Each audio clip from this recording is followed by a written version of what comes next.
But they do a lot of seminars.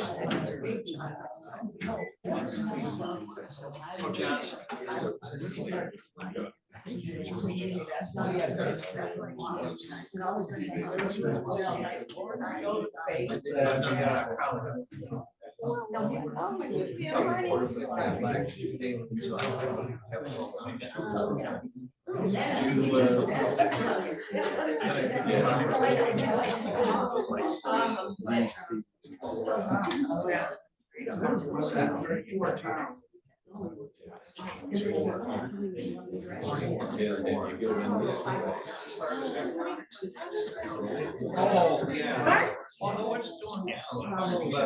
It's doing. Oh, yeah. Always been. The rural areas are. Are they green? No, it won't go green. That's, give it a try. That's okay.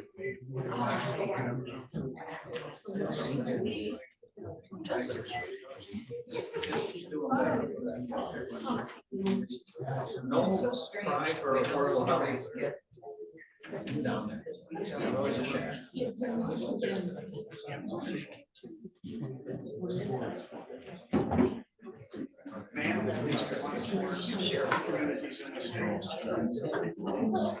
Not now or I don't know. I'll go back here.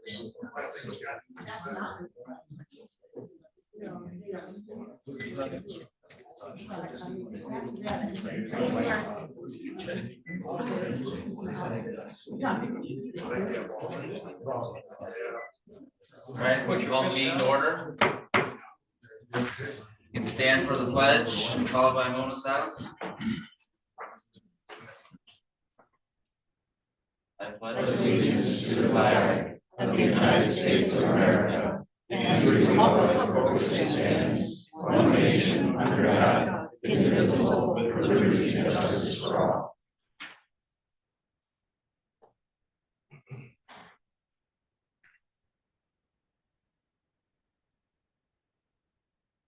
Thank you.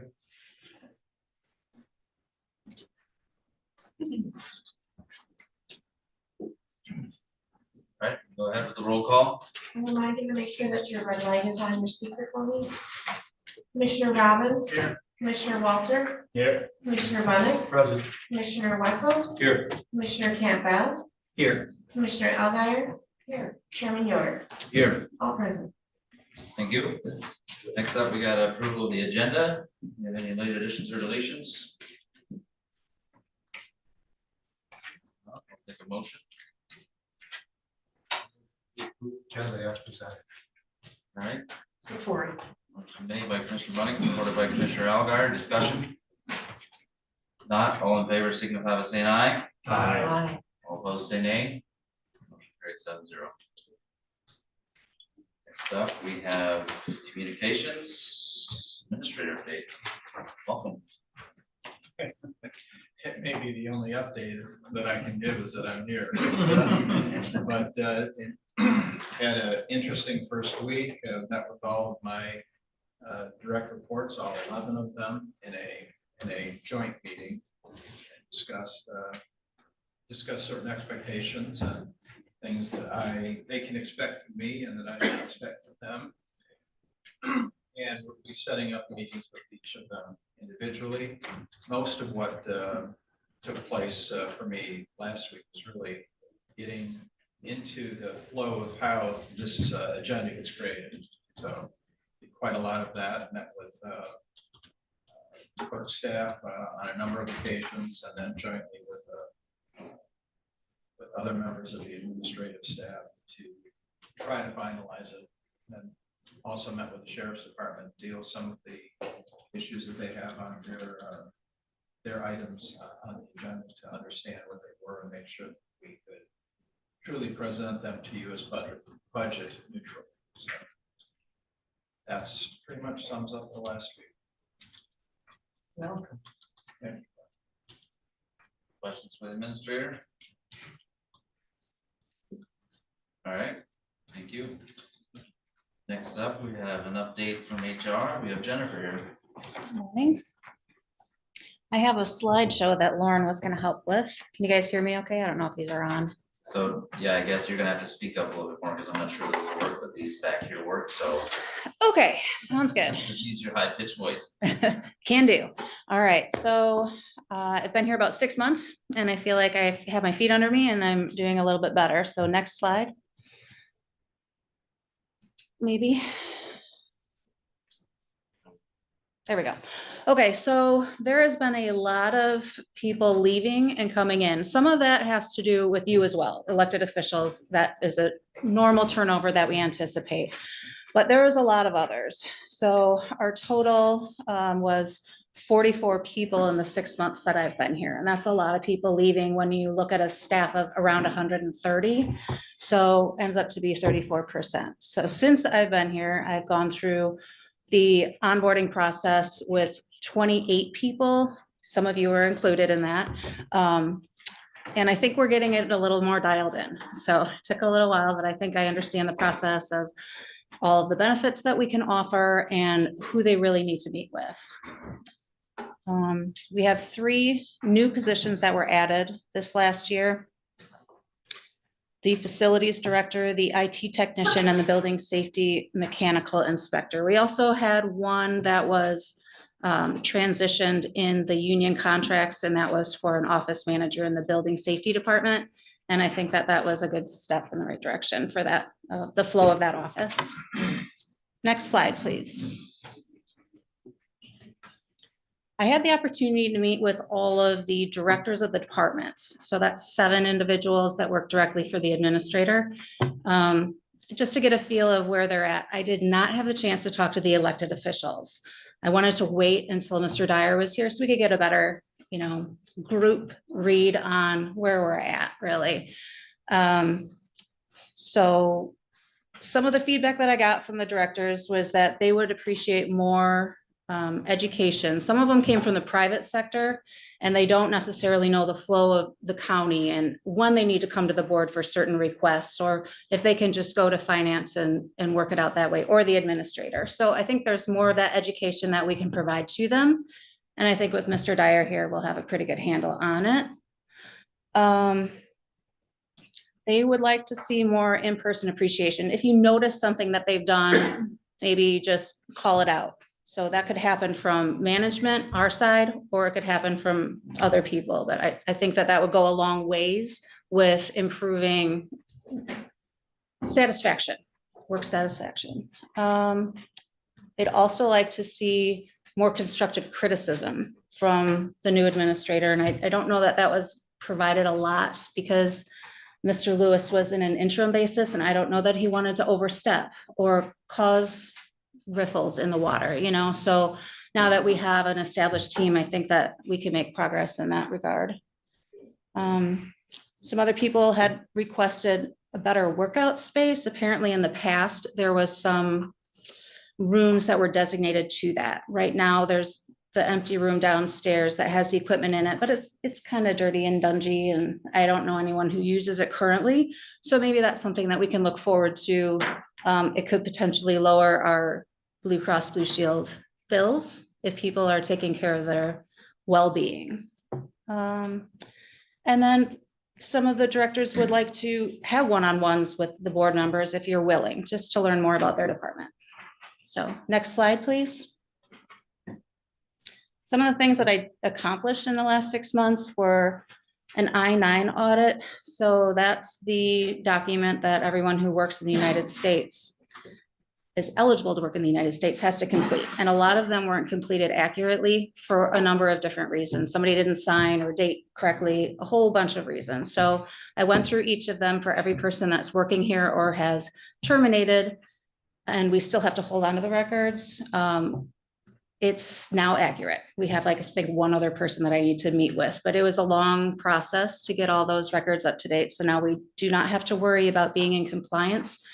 Because if you do have a problem with your I-9s, it can be a large fiscal responsibility that nobody wants to have, like thousands of dollars for every employee that is on staff. So it's something we avoided by doing this process.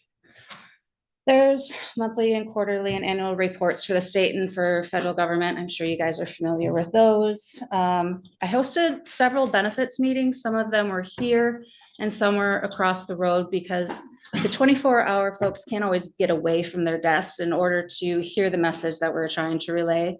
So we did 2 different sessions across the road during the transfer time. So like 6 o'clock for the jail, 7 o'clock for the 911 dispatch group. And then we did several here at this office for the daytime folks.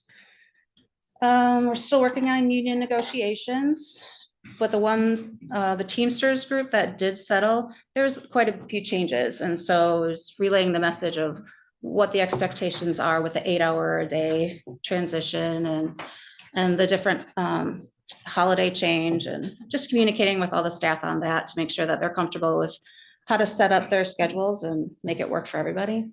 I've done some online training and in-person opportunities if people were so interested. And that's mostly for communication. I feel like we could improve in that a lot, how we can speak with the public and each other in professional ways. And that's something I hope to continue providing to our staff, especially all these new hires, because they don't know our expectations. So it's good to just reiterate the message to the staff that's already here and offer that to new employees. And then getting better at the onboarding process. I feel like people know where to go, and if they have questions, and it's not just you're dropped in your job and off you go. So next slide, please. We're doing really good with the turnover. So our current staffing levels are pretty full. We have a seasonal support for Parks and Rec that's still open. We have one for building safety, the mechanical inspector. That's going to be a challenge to fill. It's very specific requirements to be an inspector. And there's not a lot of people with those credentials. So that's going to be a process. And then we have one in finance that's still open. But all the other positions that are turning over, we either have people with an extended offer or they're in the academy and they're going to be coming in real soon. So it's looking good for that. Next slide, please. Looking forward, there's going to be a lot more retirement coming up, or people are eligible for it. Not that they're going to, but it's something to consider. Hopefully, we're going to be able to train the people that we have on staff to fill those roles. It's always better for morale if we can promote within. So I'm hoping that we can figure out ways to make that transition smooth and keep morale up by keeping those positions in-house. And if not, how do we attract quality candidates from outside? And that's going to be our biggest challenge. Next slide, please. Some of the things that I would like to do in 2025 with your support and obviously the administrator's guidance would be research and establish some kind of a wellness program, physical, mental wellness. How do we reach staff? It helps with morale and satisfaction, job satisfaction, quality of life. It can be fun to come to work. If you like your job, it's not a bad place to go. So I'm hoping that I can encourage that more. Coordinate training for these transitions. So when the supervisors are separating for retirement or other reasons, maybe having our staff ready just in case there's an opportunity. And if they're qualified, maybe they could step into that role. I'd like to work with finance more to streamline the payroll process. I feel like I'm still pretty clunky at it. It's a pretty manual process, and there's a lot more that I could do to make it better. There's job descriptions that would need to be cleaned up, and I'm not sure if you guys want them to come back to you. So a lot of them are very minor changes, being that the original job description was written that it was a non-exempt position, and then through the years it changed. Now it's an exempt position. So I noticed this when we went to the new website. All the job descriptions got updated there. And when I was going through them, just to make sure that they actually hit the new website, I noticed a lot of them are not accurate, or they report to different people than it says in the job description, or more than one, because some of our jobs are in multiple departments and under elected officials. So there could be more clarity. So that's one of my questions to you is, do you want those minor changes to come to you, or do you want me to work with administration to just clean it up?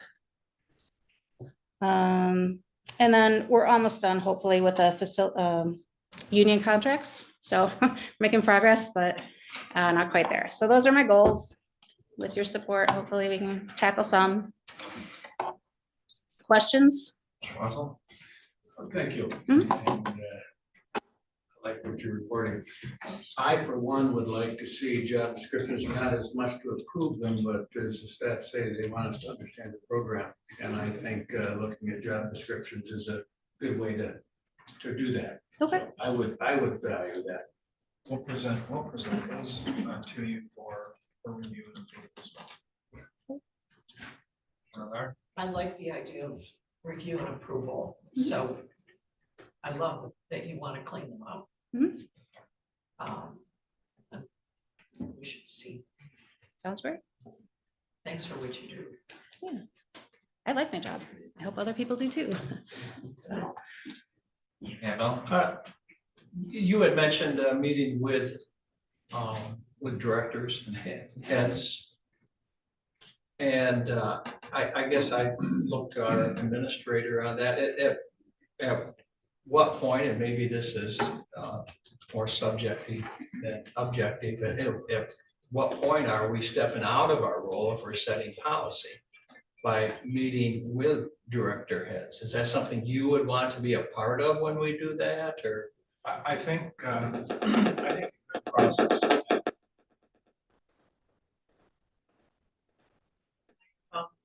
oh, It's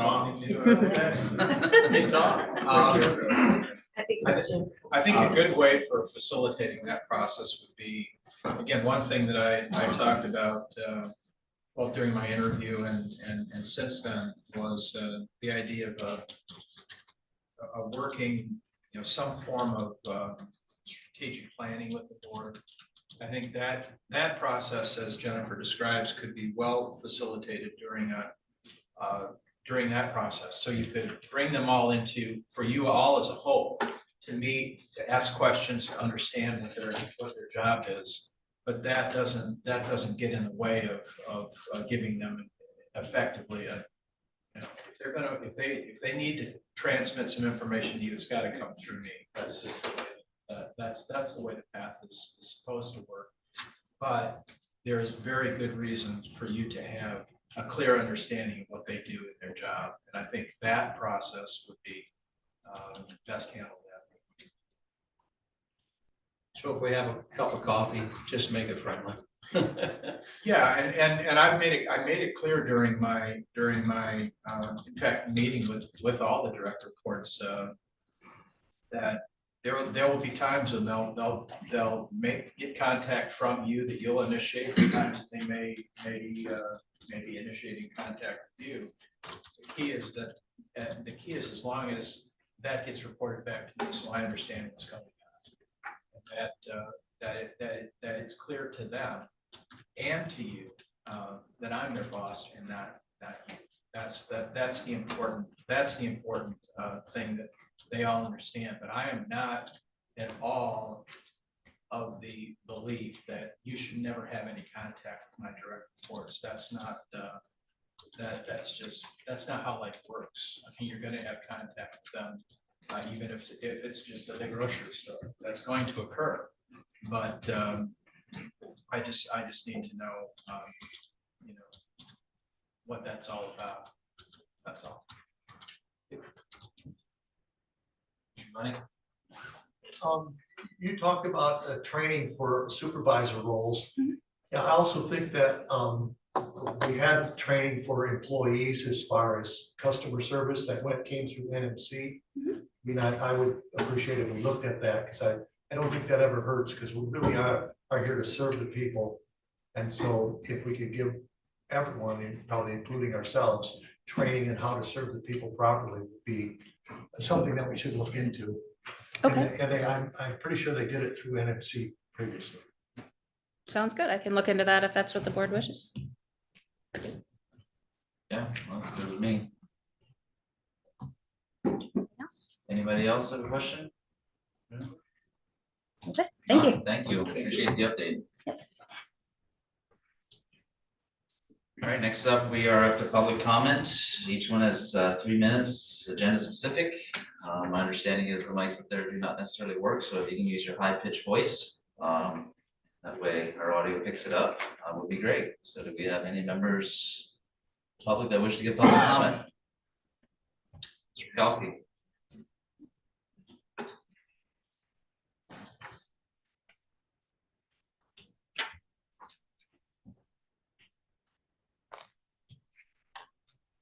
Good morning, good morning.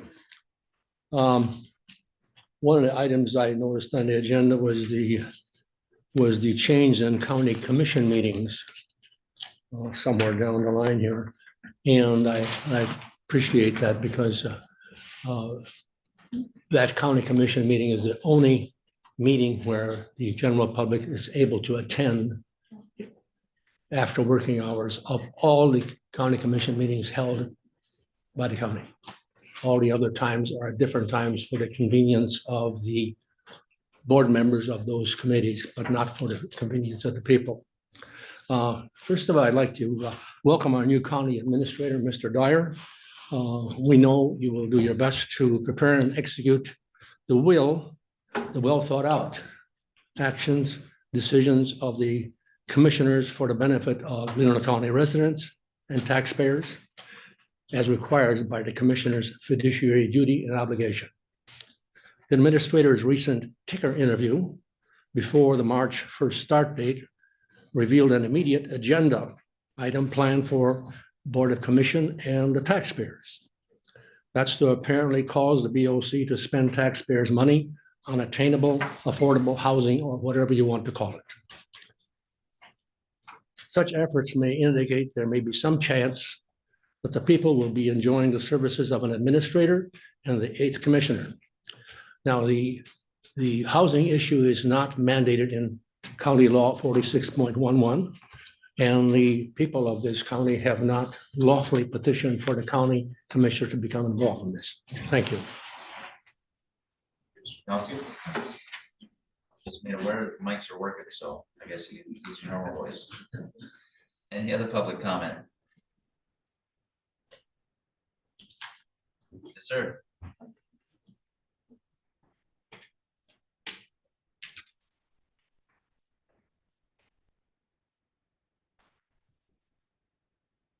I'm David Mosher, live in Suttons Bay Township. And I've been gone for the winter. I'm one of those snowbirds coming back to the new board. And it looks wonderful to see new faces and it's kind of exciting. I wanted to speak real briefly on the 2% allocation. There's been a mindset, even on a national level. We have a new president, new administration. And a lot of it was election took place on a mandate of fiscal responsibility. People are aware of what's happening in corruption in 50,000s of NGOs and things that are out of control and corruption and spending that's out of control on a federal level. On a county level, we've always, however, had high integrity people that are honest, that have governed our boards. We don't have those kinds of issues, but in general, our system of government has really never been set up as a clearinghouse for charity. It's been as a foundation of limited government and spending things on being fiscally responsible. And in regards to the 2% allocations, what I'm leading to is that a lot of thought process should be put in place to how that money is allocated. Not necessarily for special interests, but I feel it should be used for infrastructure, maintenance of the county, traditional things that have been used for taxpayer funds, and not necessarily what some people would consider pet projects or things that we would fall out of that route. So just wanted to give my opinion on that, and I thank you for the opportunity. Thank you. Have any other public comment?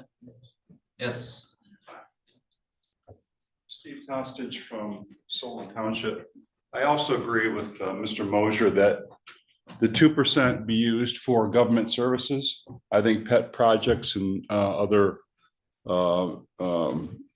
uses for those funds should not be done with done that way. I just feel that 2% should go to the government, help keep our taxes down. And I think that's what the intent of the money was used or should be used for in the first place. So that's all I have to say. Thank you. Thank you. Any other public comment? All right. Appreciate everybody coming. Thank you. Next up, we have commissioner comments. Roberts. I'd like to take a moment and thank Matt sitting in the back, his crew. It's National Dispatchers Week. And thank them for their service. And actually, I'm thanking you guys, but we should be thanking all our employees every week. You guys are the ones that make it work here. So thank you, Matt. Money. Yeah, I just like to welcome our new administrator. I really appreciate you being here. And I know we're going to start moving forward. Just thank you. I think that's a wonderful thing to say. I wish I'd thought of it myself. Good job, Bill. But yes, welcome. We are glad you're here. I'm glad to be here. Any other commissioner comments? All right, now we'll move on to our action items. Number 1, we have Sheriff's Office vehicle budget adjustment. Sheriff here.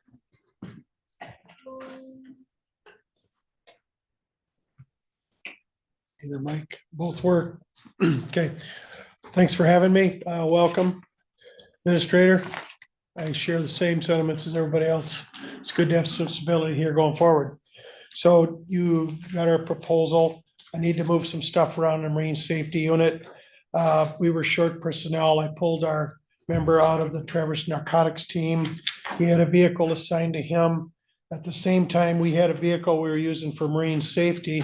That was a vehicle from a drug seizure from years ago. The county got a lot of money. And in that money, we bought a vehicle that was used for our detective for a while. And then from there it was transferred to the Marine Division. We basically need 2 operational vehicles, 2 operational boats to be ready to make trips for rescues, to make trips for patrols. One of them we keep the boat hooked up on. The other one we will leave here at the office with our boat available in the garage we can hook up to, because we have different missions out there. We have a 17-foot whaler, a 19-foot whaler, 24-foot pursuit, and a 32-foot safe boat. The safe boat's in Leland, the pursuit's in Sutton's Bay. They're ready to go Great Lakes, but the 2 boats in the lakes, we never know if we have to go Little Traverse Lake or Cedar Lake or drowning somewhere or rescue. So did you all see the proposal? Okay, I know it's fairly lengthy, so I'm just asking for your support. This is not a great cost increase endeavor. It's just basically moving funds and accounts.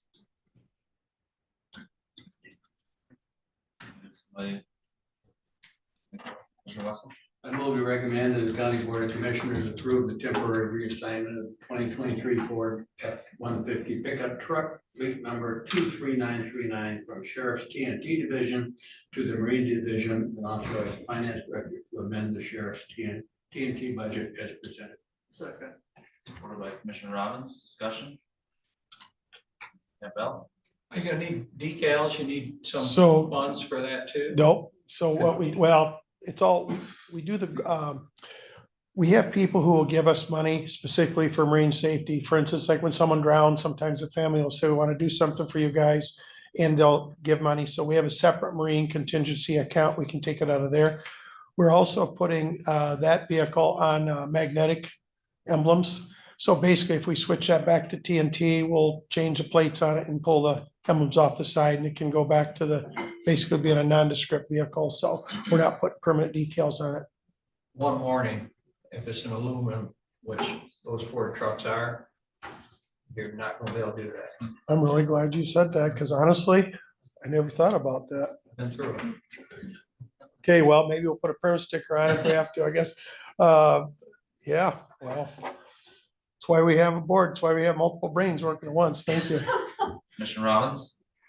On the decals, if you recall, because it was parked in my yard for 2 summers, the Expedition, we didn't have decals at all. So really, do we, I'd hate to see you mark that up and it's going back as a drug unit. And you can see where maybe a logo was. I think, we got by with the expedition. I don't see why we even need to spend the extra money to do, since it's a temporary vehicle. We've done it in the past, it's worked. Like you say, it could leave, it may fade differently from under the emblem to the top, or there may be a slight line showing. Yep, it is not essential because our patrol boats are marked. They'll be pulling a marked patrol boat. Any more great ideas? Either way, we've taken that into consideration in the budget. Whether we do it or not, it'll be budget control. Taking that into consideration. I think those are both very, very good ideas. Any other comments? Not, all in favor of that motion signify by saying aye. Aye. All opposed, say nay. Motion carried 7-0. All right, next up, we have the Marine Patrol hours budget adjustment.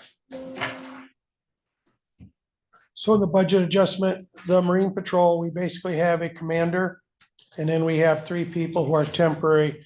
We have a new person in the temporary pool who may want to be a future commander. We'd like to get some mentoring and training time with him. Our commander we have now lives in Florida. He's here 6 months. He's gone 6 months. Rick was so kind as to, when we were in a bind, to have somebody host them and or host him and be able to provide that's where his references of having the patrol boat in his yard. So we're having to adjust things around where we're going to want to have a Marine commander going forward, and then we build in that system. We have a total of 4 positions. 3 of them are basically 4-month positions, and 1 of them is a 6-month position. We'll be getting that safe boat out. I was just there at the fire department, Sutton's Bay, where it's being stored right now. I was just there this morning. It may go in the water as early as next Tuesday or Wednesday. So the Marine commander will be back up here. This may be his last year, so we need to get this mentoring. As far as the 2 new Marine deputies, we have one will start as brand new with us named Evan Hartle. We are putting him in the August Academy approved to become a regular road deputy. In the meantime, to lock him in our system, we need Marine deputies, and he'll get some training and sort of get his feet wet.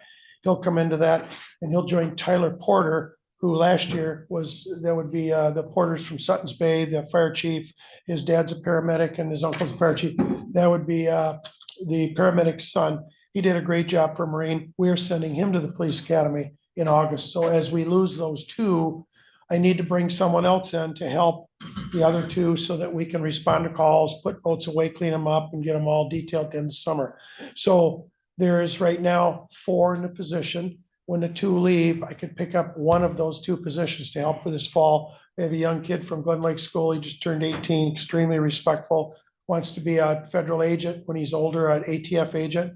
And if I can get him in the Marine pool in August, that will help us shore up the Marine safety program, even though we'll be 1 shy, they'll help us get there, help him. And then he'll be here theoretically for 3 more summers while he gets his college degrees, which we need some institutional knowledge. We need somebody here from last year and last year. So we think it's a good way. We've moved the money around a little bit. Again, not a big cost county. We're just moving money around within the contingency funds and personnel. All right, you have a motion? What is your motion? Commissioner Bunning? I move to recommend that the county board of commissioners approve the proposed amendment to the 2025 staffing level of the sheriff's Marine division to reflect an increase in seasonal hours from 620 hours to 750 hours, and authorize the finance director to amend the budget of the Marine division as presented.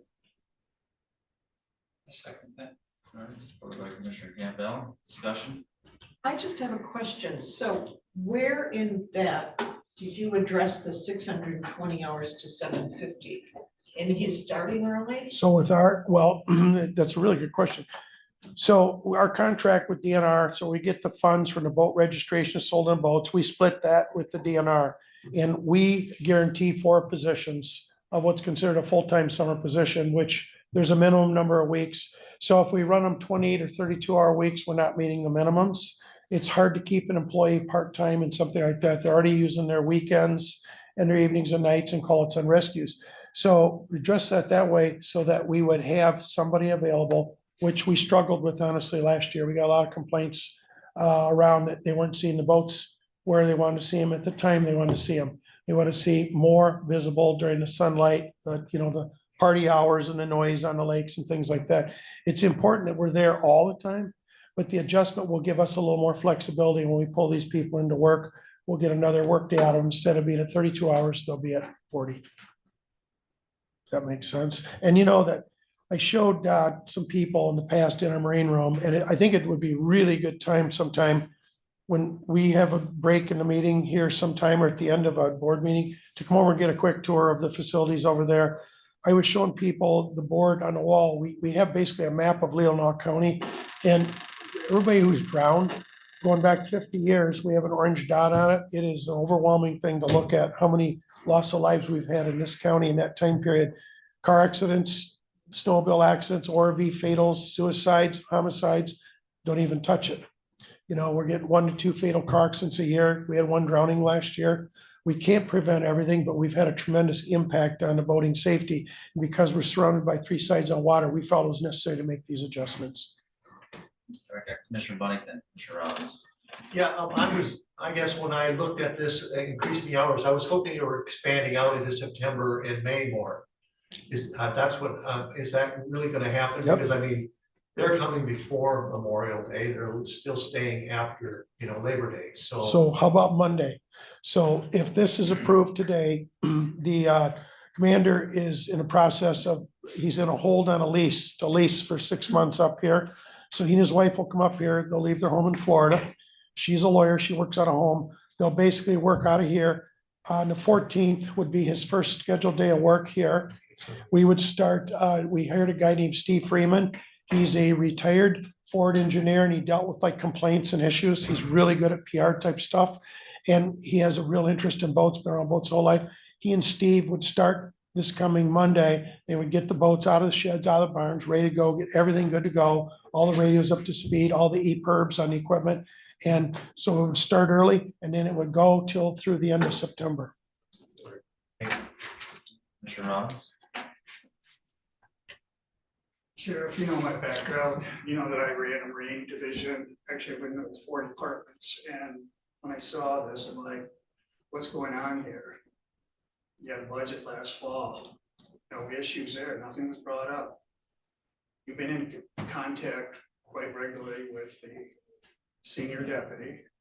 You go on vacation with him. We haven't heard anything. We had a Marine budget or DNR grant proposed to us. Nothing was proposed to us then that this was coming. Why is it 2 weeks before the season? What is the difference? Because when I start digging and I look at the last 4 years and I look at when Charlie was here for 47, who you named a boat after, I mean, did a heck of a job. He's probably the best. What has changed? Because I look at the complaints, I look at the drownings, and it doesn't, even the tickets. What I'm getting at is for years, Charlie ran the show at 600 hours. We have the last 4 years, a commander that has over 1,000 hours. So I feel when you look at your budget, I want to help you because I believe in law enforcement. So when I look at your budget and what you have, it's doable that you can make what you have. You got to divide it up a little bit. Well, that's last year, you had brought this up last year that some of the younger deputies were only getting 32 hours. Why weren't they getting full time? It was brought up by the undersheriff, and it's hard to keep people on part-time. So moving them up to 40 hours, having a mentoring program going on with our existing commander who knows where all the boats, equipment are, everything's ready to go. It's kind of a handover, train the new guy, and then get these young ones up to speed. The young ones coming out of the academy, until they meet certain thresholds with going to the DNR Academy, if you will, that Michigan Sheriff Association DNR Academy, the young ones can't write tickets by themselves. So you could put them on a lake, they can drive around and wave to people, but they can't write tickets if nobody has life preservers. So getting them in these schools is important. Unfortunately, the 2 youngest we have will not have the opportunity because they're in school now and they can't go. We are sending Evan Hartle, who will be going to the academy in August. We're sending him to the Marine School, which starts in 2 weeks. And that's part of it too. We have to send them to these schools. For years, Charlie Belangi and the crew he had, they had already been through all the schools. They're already certified. They could all write tickets and work on their own. They were all school teachers, including Wayne Kelchek, and they were able to take their summers. Once they shut the door at the school, they opened up the door in the boat and they go. And we don't have that now. We're having to put people in temporary positions and hire people and to increase their hours to meet the needs. We got complaints from both Glen Lake last year, probably the most done from there, and some from Lake Leelanau that they just don't see us around as much. Well, there's a lot of things that go on. It's hard to get those lakes, everybody's serviced on a day like July 4th. Their weekends are real busy, Memorial Day. So increasing the presence on the lakes, I think will help control the problems with drownings and things like that. Having the commander there, mentoring a new potential commander is gonna be helpful. And it's just a process between the input I got from you, from the undersheriff, from the existing Marine commander, felt like we had to move this direction. Okay, question I have is, what's gonna change this year? I mean, our job is only to give you the money, but I hear the complaints, from Glen Lake, Glenn's district, I mean, countywide, I hear it, where's our Marine Patrol? Right. We had 4 officers last year. We've had 4 officers for the last 4 years because he lived with me, so I know what's been going on in this program. And what's gonna change where we get coverage? I mean, having a deputy start at 5 in the morning and then getting off at 1, and then who's going on the lakes at 1 o'clock? The people. So then you get a late call. Now you're generating overtime. I mean, I just don't understand why we have people starting at 5 in the morning when we could be spreading these 4 people out and getting some coverage and have some PR out there. Well, that generally happened with the exception of the commander. He was the one that went early. He went early almost every day to work. It's good to be on the lakes at all different times, but the prime time is going to be honestly from 10 until about 7 at night, from about 10 in the morning to about 7 at night. That's where you're going to get the most visibility, the most PR contact, the most visual presence, because visual presence is a lot. It is a lot of the reason it's very hard to write life preserver tickets in this county anymore, which is a really good thing. Because if you have life preservers, your chances of surviving any kind of incident, whether you wear them or not, is astronomically higher than all these people out with kayaks and no life preservers, or these small fishing boats where they get excited, they hook up the fish and tip over their canoe or tip over their 14-footer. So I think the visuals part, I agree with you 100%. And maybe that was a little bit early last year and I can adjust that, but I think it's necessary that we give those younger officers those extra hours too, that we get the mentoring in with Steve. So, and it may take some hours adjustment. You have a lot of knowledge in this because you've done this. You understand this. And then I'll shut up. What happens if I came up with a plan where you could get this $12,000 and not cost the taxpayers a cent? Because it is costing taxpayer money if it comes out of TNT. Well, Let me finish. yeah, You can come up with the $12,000 and not cost these taxpayers 1 cent, because the people behind you, I get phone calls from them that they don't want any more tax money spent. We're spending too much money up here. Now you have a cash cow right behind you. If you took 5 more inmates in Grand Traverse for 45 days, you'd pay for this extra boo-boo here where we're short money. Have you thought of that? no, we have an agreement. We take up to 15. But you can change. And we have 15 now. Right, and you can change that. Yeah. I mean, you can pay for this. We have the empty spaces. All right, next up, Commissioner Walter. On that note, when we built the jail years ago, we built it at this capacity with the thought that we would rent bed space to pay off the expenses of the county. I mean, that's why we made it the size it was. The old jail was a 20-man jail. We almost tripled that. With that in mind, that was the fiscally responsible thing to do. And I was on the board at that time, and that was the thought. And that should be a thought in your mind, because you have the officers, you have the staffing level. It's not going to be anything that they're not doing already. If you've already, it's like having children. If you've got two children, you have a third one, you don't notice the third one because you're already so busy with the other two. That, it's just so much easier. When you have one and you go to two, it's something, but when you go to three, it's not as big a thing because you've experienced it. These officers are paid to do that. And, your jail census is pretty low and it's consistently low. We're boarding 15 now. It's consistently low on our side. You're correct. We would have room to take on another 5. They're talking per month on average, things like that. That would put us up 20. We were boarding for Kalkaska. I've been sheriff now. I'm in my 13th year. We just got our first lawsuit last week, actually, because the Kalkaska inmates were in a fight. And one claims the other hurt him real bad. So we took him to the hospital. Hospital said, no problem, let him go. Supposed to come back. He didn't. I can't go into a lot more detail than that, except that when you board outside, every time you open up you open up yourself to liability. I don't think 5 would be a hardship because that would put us up to maybe 32-ish, 35-ish. And I agree with you, it would be about half full. It's a 72-bed jail with the ability to expand to 80. But there is a cost when you board from outside. And there is a lot of issue. Grand Traverse is our close ally. When we have trainings, they come up and run our dispatch. When we have jail emergencies, they come up and run jail. Anything, we're brothers, sisters, ERT team, dive team, everything. And I'm not against that at all. Sheriff Shea is a very good friend of mine. He has not asked to expand it. We have a agreement. It's sat in Grand Traverse decision-making for months last year with no answers. And they were frustrated because they're boarding down at Clare. They've got I don't know how many, Rick, you might know, they got a pile of people down in Clare. And you had actually brought it up to me that, is there any way we can give them relief? And I said, absolutely, they could bring 15. When I talked to Todd, he said they haven't signed a jail agreement. So we have an agreement.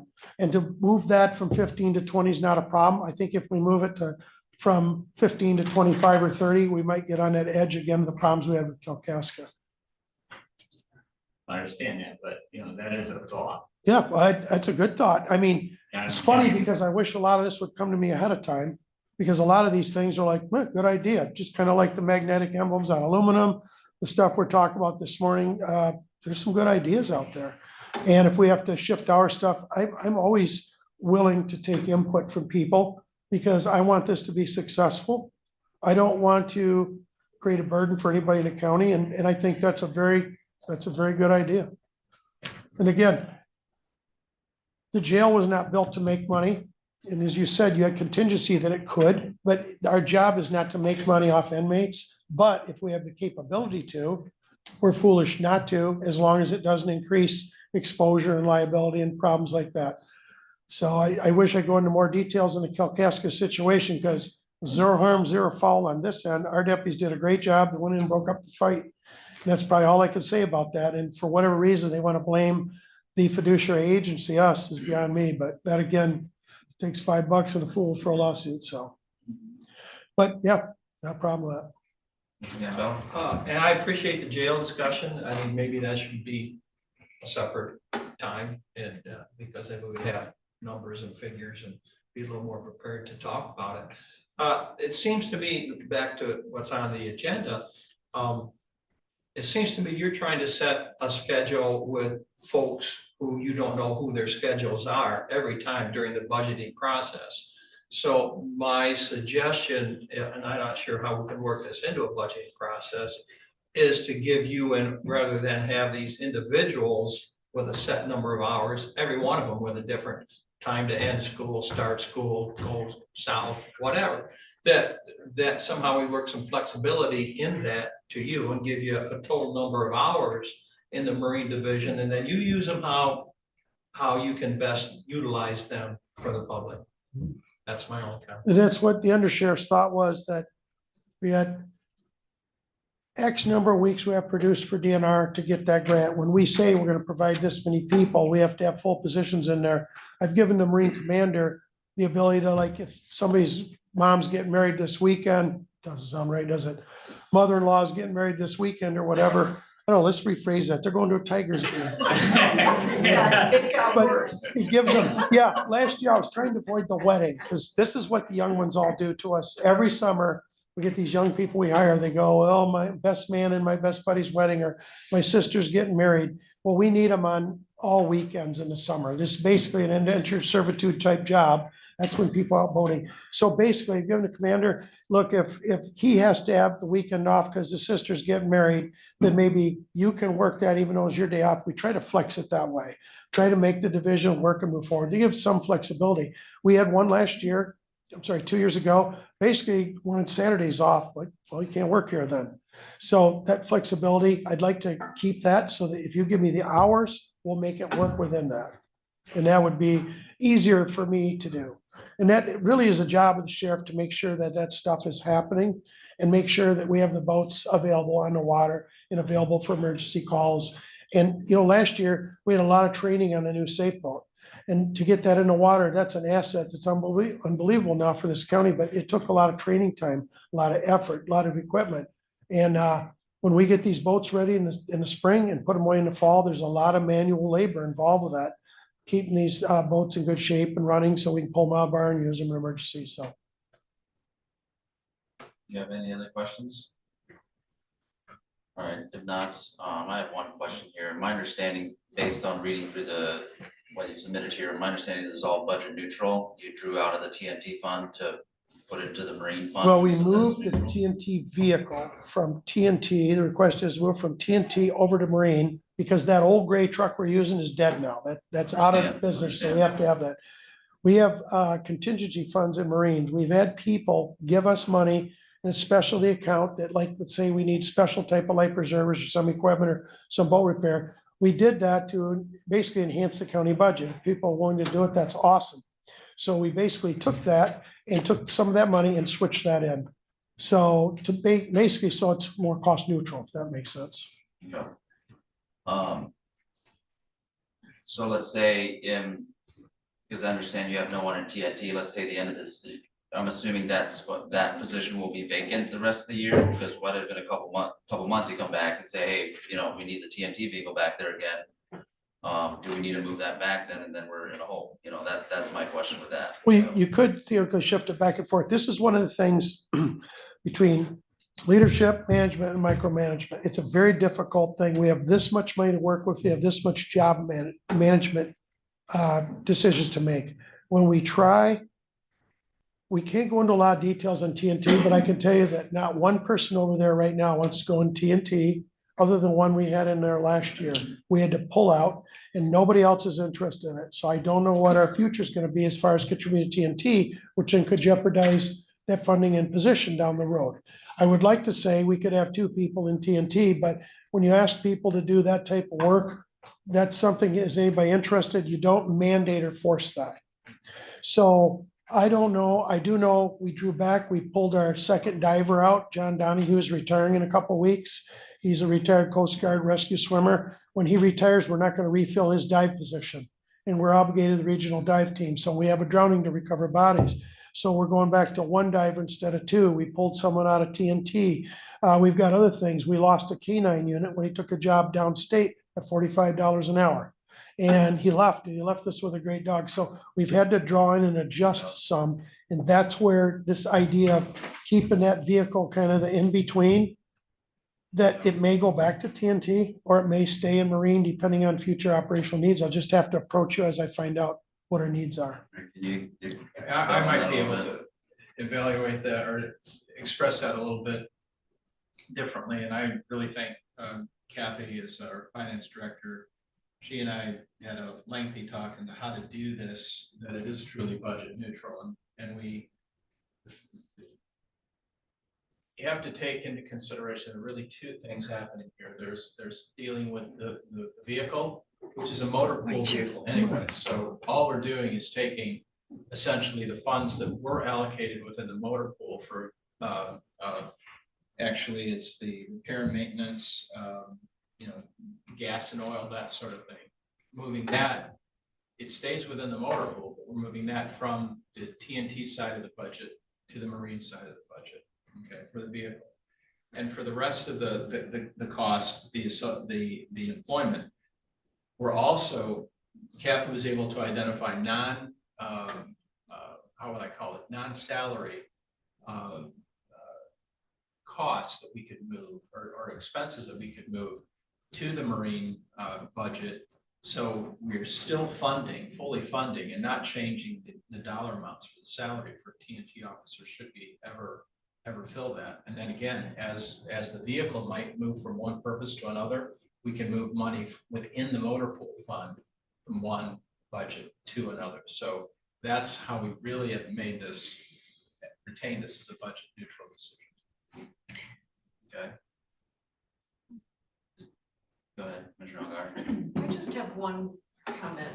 You've gotten some ideas on how you could actually make more money. For instance, with the jail, which was built to take more people. I mean, it's less than half full.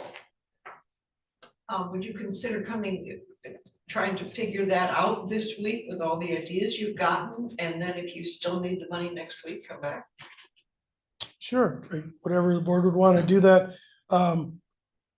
Basically, we talked about expanding the jail contract with Grand Traverse by 5 positions. Did I get that right? I don't really need to ask anybody for that. I can mandate that. Our contract did not work out very well with Kalkaska, I'll be totally honest with you. We had a lot of problems. Seemed like everyone was on meds. Remember, a year and a half ago, we had an individual got arrested for a very serious felony. Who you might not be aware, but his medical bills were $18,000 a month for cancer treatment. This is something, when we opened this up, I remember having a discussion when I first took over sheriff about we should board for other counties, and right away Leelanau County reached out and they would fill our jail, absolutely fill our jail. And then when they get out of jail, they walk out that door, they live in your community. And they're felons waiting to be sentenced sometimes. They're people who have been convicted, serve sentences, and they're people that have quite a bit of recidivism in their record. So how far do you expand? What do you do? I can tell you that Kalkaska inmates are completely different than Grand Traverse inmates, completely different than Leelanau inmates. You could practically eat off the floors down there. It's a clean, neat place. And anybody that's been in the law enforcement field, which several have, Commissioner, you know what I'm talking about. It's very tough. I was in one jail in northern Michigan where there was a blue tarp, like a Walmart tarp between the men's and women's facility. And that was horrible. And we have to keep them sound protected from juveniles, sound protected from males to females. And then we have spouses in there. Recently, we yell back and forth between cells. It's kind of a zoo to manage it. So I think that if we expanded 5, we're good, especially if we keep the contract with Grand Traverse, because they're good when we call them up. And that one with the $18,000 bill, we did communicate back and forth with them. And, you know, everybody's like, don't want them in this jail. Because you're the fiduciary, you people, the county and you board are the fiduciary if they don't have medical insurance. So they're our baby. So I'm just trying to protect our interests, but I think right now I can commit to moving up 5. And as a friend of Mike Shea, the sheriff, and same advice I'm getting from you individuals with backgrounds in this field, I don't see that's going to be a problem. Now, what I'd like you to consider is that would be a discussion I think would be better placed at the budget. The next budget round, if the sheriff's decision is to continue the level of staffing, the number of hours into the next budget year. To do it this year, you can accomplish that with, I think it's a fair statement to say that the sheriff could agree to take 5 more inmates from Grand Traverse County. But I don't know that in the next week, we can guarantee you'll have those 5 inmates for the next, until the end of this budget year.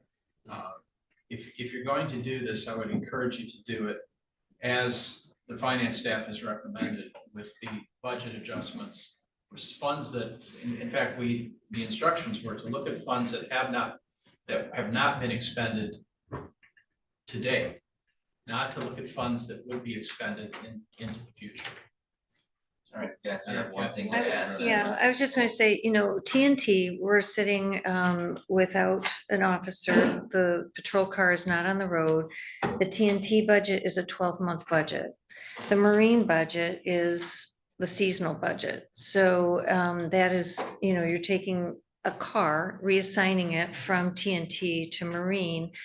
And so you can take the maintenance, the gas and the rent from that vehicle from TNT and assign it over to Marine. So you're taking a 12-month vehicle and manipulating those dollars for a 4 to 6 month use. And so there's excess there. And that's how we can cover this. Now, there is going to be a cost down the road.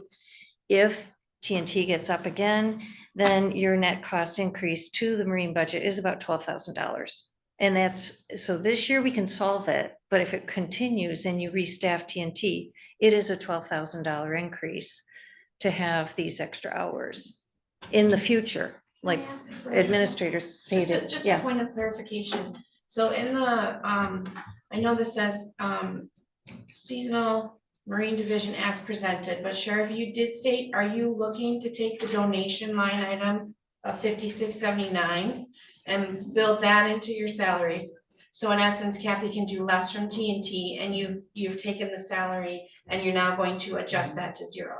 So that is a change in what's presented to you and within your document. He has a line item called donations Marine specific, and it has $5,679 in it. And Kathy, as a finance director, would adjust that down to 0 and implement that now into salaries and covering FICA. So it is a less between the two departments and more within his own budget.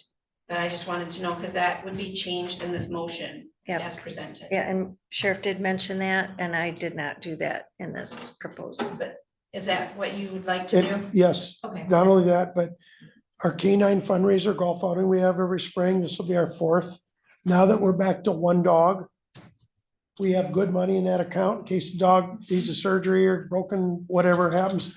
And then I want to make that fundraiser next spring when we do it on the same timing base with the same people. And it raises a lot of money. I want to make that for marine safety. So that way we build up that marine fund to cover Alright. contingencies like this. And I Thank didn't you. bring that up because we weren't quite ready for that. All right, thank you. Mr. Rollins, and then I'm gonna call the vote here, please. I'm with you. I mean, we do gotta cover these legs. What I'm trying to do is get us to think outside the box. We don't do a good job of that. What no one's talked about here, and you haven't, as the sheriff, is, you know, Jen's Wiki just brought up that fund there, that will cut it down. But what you're not looking at, we gotta fund it, don't get me wrong. But what we're not looking at is, on rain days, these deputies go home. And if you take like 10, 12 rain days between now and October, which we're probably gonna have, that's gonna help your budget too, where we don't need all that money that you're asking for. I mean, we need to supply the money with you to get it covered, but there's probably gonna be money going back in. Because, you know, you go look at the rain days, they go home. Sometimes, if it's a really hard rain, sometimes it kind of ends your day, you go do paperwork or whatever. Yeah. You don't just go out in a patrol boat, but you catch But I up know on in the past things. 4 years, the 3 deputies have gone home on rain days. So there's, you know, there's ways of making this work, but we all gotta work together. All right, thank you. So with what Jen brought up, do we need an amendment to that motion there? Or I think I is that can, good as it is? I think I can clarify with the clerk what I could add since it's been spoken about and the sheriff did state that in his explanation. I think I can state as presented and amended. And within that without having to cause a change there. And so that Tuesday night it would read, and Kathy can give an amendment just for information purposes to you to clarify the change. Perfect, thank you. All right, all in favor of that motion, say aye. Aye. All opposed, say nay. Motion carried 7-0. Thank you. All right, next up, we have item number 2, which is emergency management, 911 law enforcement. Update. Thank you. Thank you, Matt.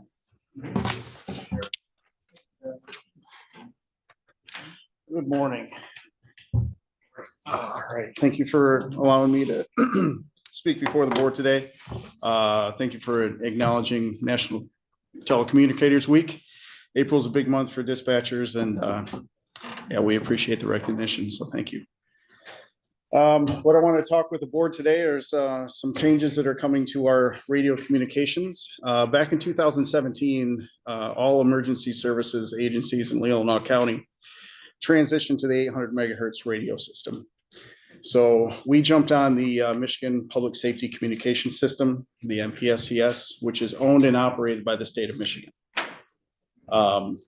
The FBI is pushing down some changes that are needed in order to protect criminal justice information that's broadcasted over the radio. These broadcasts, which are usually from law enforcement, it basically impacts law enforcement communications. When they run plates and files and when dispatch gives that information back, if it has warrant entries and all that good stuff, all that has to be encrypted now. The encryption is going to come at a financial cost to the agencies. So the state knows this, and what they're asking is for us to have a plan in place to have encryption capability by October of 26. So we don't have to have anything in place tomorrow. We've been discussing this at the local level. I may have given Commissioner Yoder a heart attack once or twice in our meetings, but this will be something that we have to discuss. And I came up with 3 options that we could do, and I included them all in the capital improvement plan. It's important for the board to know that we don't have to do all 3 options. We can pick one. So with the encryption, we have to buy the licensing per radio that utilizes the encryption. So all the law enforcement radios. That's going to come at an extra cost. As we sit right now for the law enforcement in the sheriff's office, all of our portable radios are capable of taking this encryption.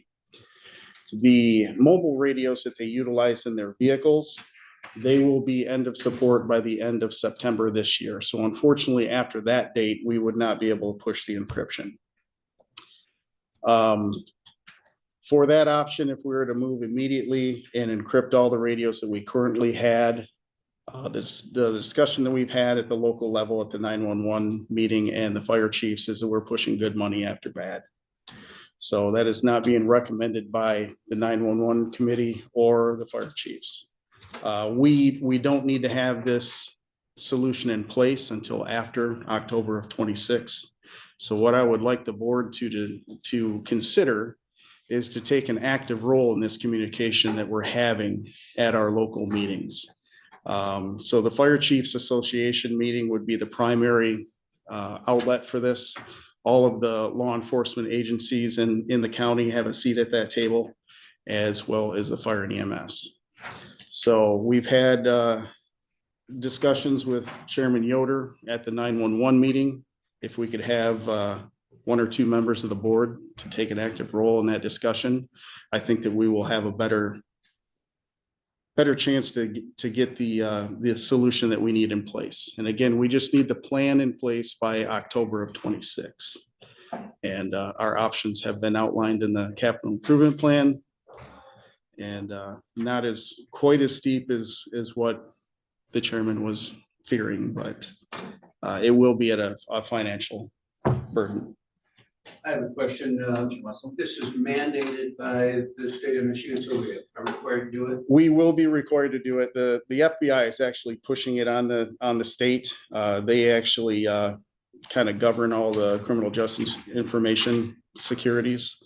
So the FBI is pushing it on the state, and since it's a state-owned and operated system, the state is implementing that and requiring the local agencies to have a plan. So my question maybe is to the administrator or the finance officer. If it's mandated, isn't there some responsibility on the state of Michigan to cover the cost? That I'm not sure. This is first of all, it's not a state mandate, it's a mandate from the federal government. And the alternative is to not be able to access the CGIS system, which is, we all have to, it's extremely security oriented and becoming even more so. But it's a federal mandate, not a state mandate. With a state mandate, that would be a different, potentially a different story, yes. Sorry. we'll certainly look into that. And there have been occasions in the past where the state has come up with money to make that happen, but perhaps not at the individual radio level, which we're required to have anyway. Right. Right, Mr. Bunting, then Mr. Campbell. Yeah, what I'm wondering about is you're saying this is gonna be for law enforcement, correct? Mhm. So I'm not understanding why the fire chiefs are being involved in this. Well, they utilize communication on the MPSCS as well. They are not affected at this point. It's not unreasonable to think that there could be other mandates that come down for encryption on the fire and EMS side if they were to require that for HIPAA standards.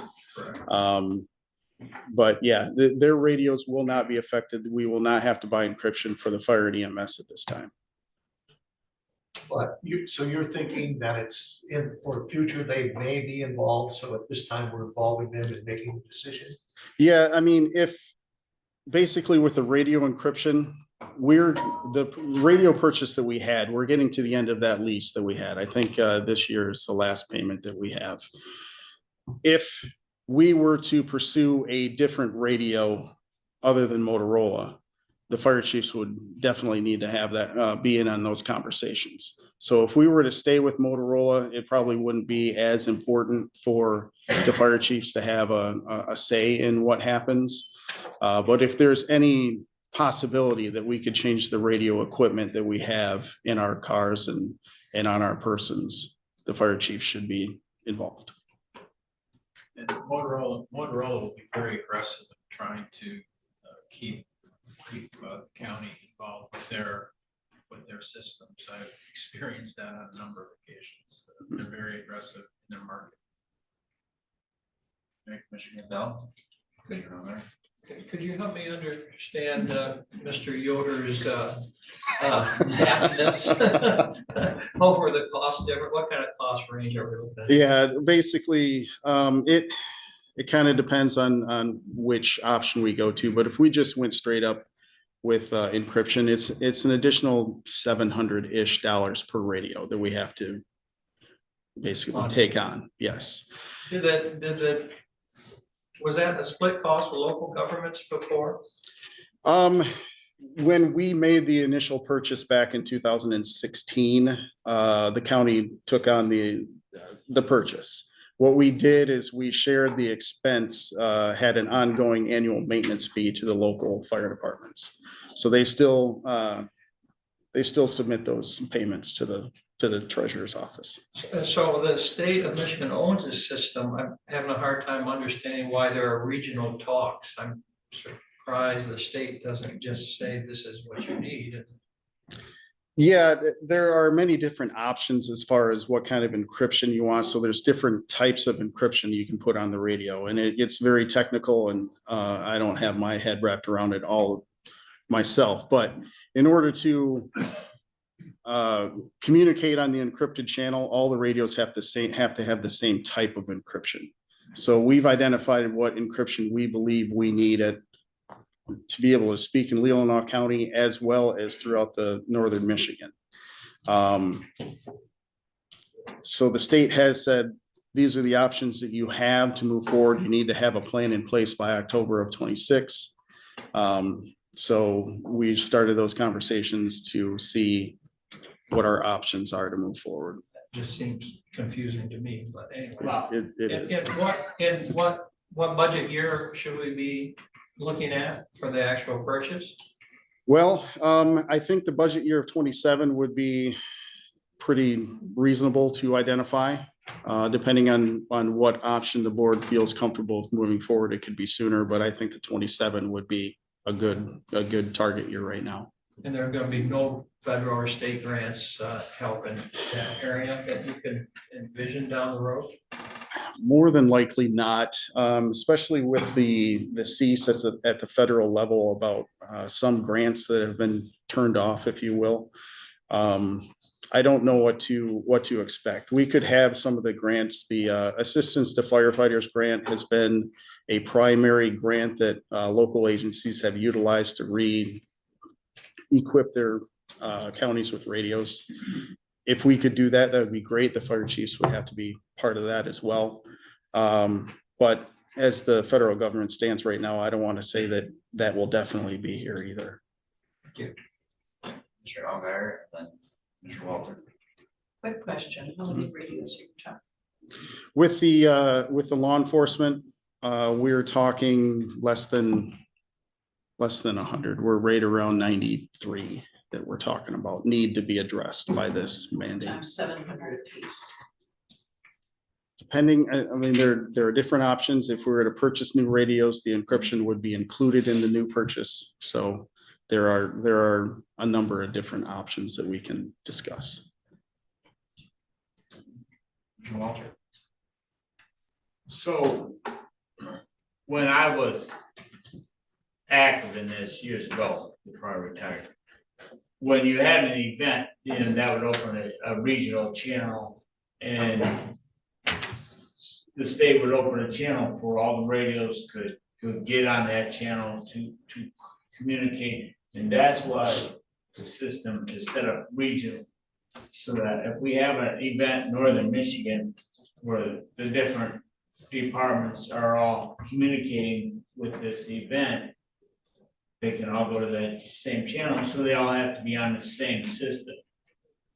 And that's why they have the regional meeting. I understand. I'm just thinking, okay, if it's in Clare and half of north of Clare is on one and south of Clare, it just seems you really should have a statewide system. Well, it kind of is, but it's just that, I just want to put that up there. That's why they do this regionally, so that everybody's kind of on the same page. All right, any other questions?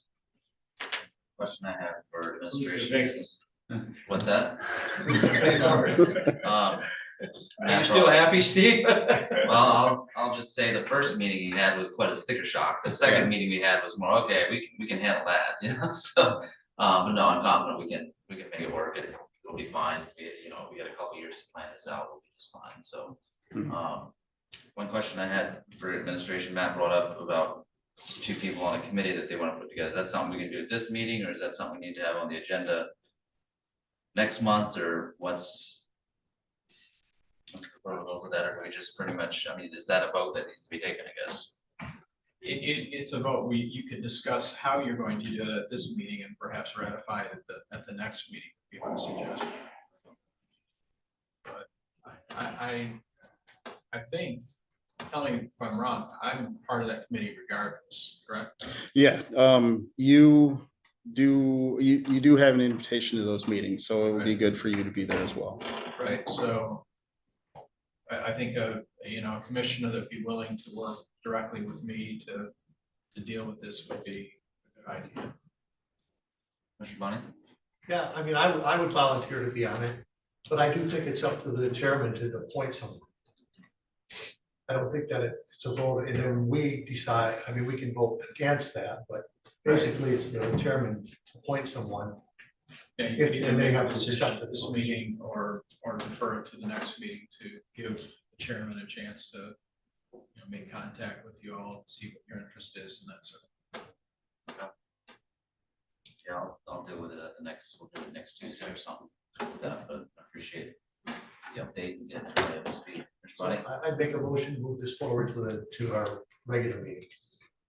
Oh, Our next month's meeting. It'll be the next regular session next Tuesday night. That way we can make an appointment or whatever. So, good. Yeah, I think, well, a lot of, I'm not sure that there's be a whole lot more that you're going to be able to report on in a week. No. So you may not need to have it on your agenda next month, at least not the financial portion of it. Certainly the selection of a person to work with Matt and I regarding the meeting attendance would be the portion that I would do for the next meeting. Yep. That's that your motion, pretty much? Yes. Okay. So motion from Commissioner Bunny, can you support that, Commissioner Algar? All right, discussion. Not all in favor, say aye. Aye. All opposed, say nay. Motion carried 7-0. Thank you very much. Thank you. All right, item number 3, we have the clerk's office jury commission appointments. We have the clerk here.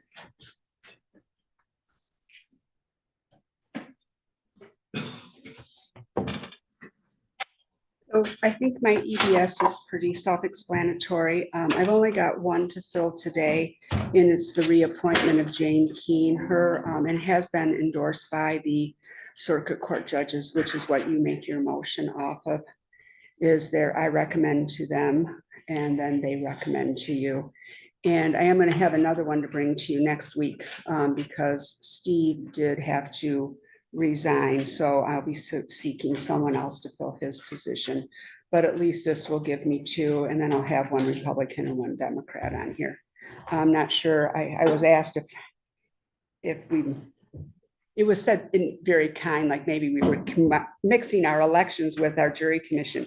Why there has to be a political difference in jury commission, I have absolutely no idea. It's very structured, it's very, politics don't get involved in how you pick all the jurors for the county.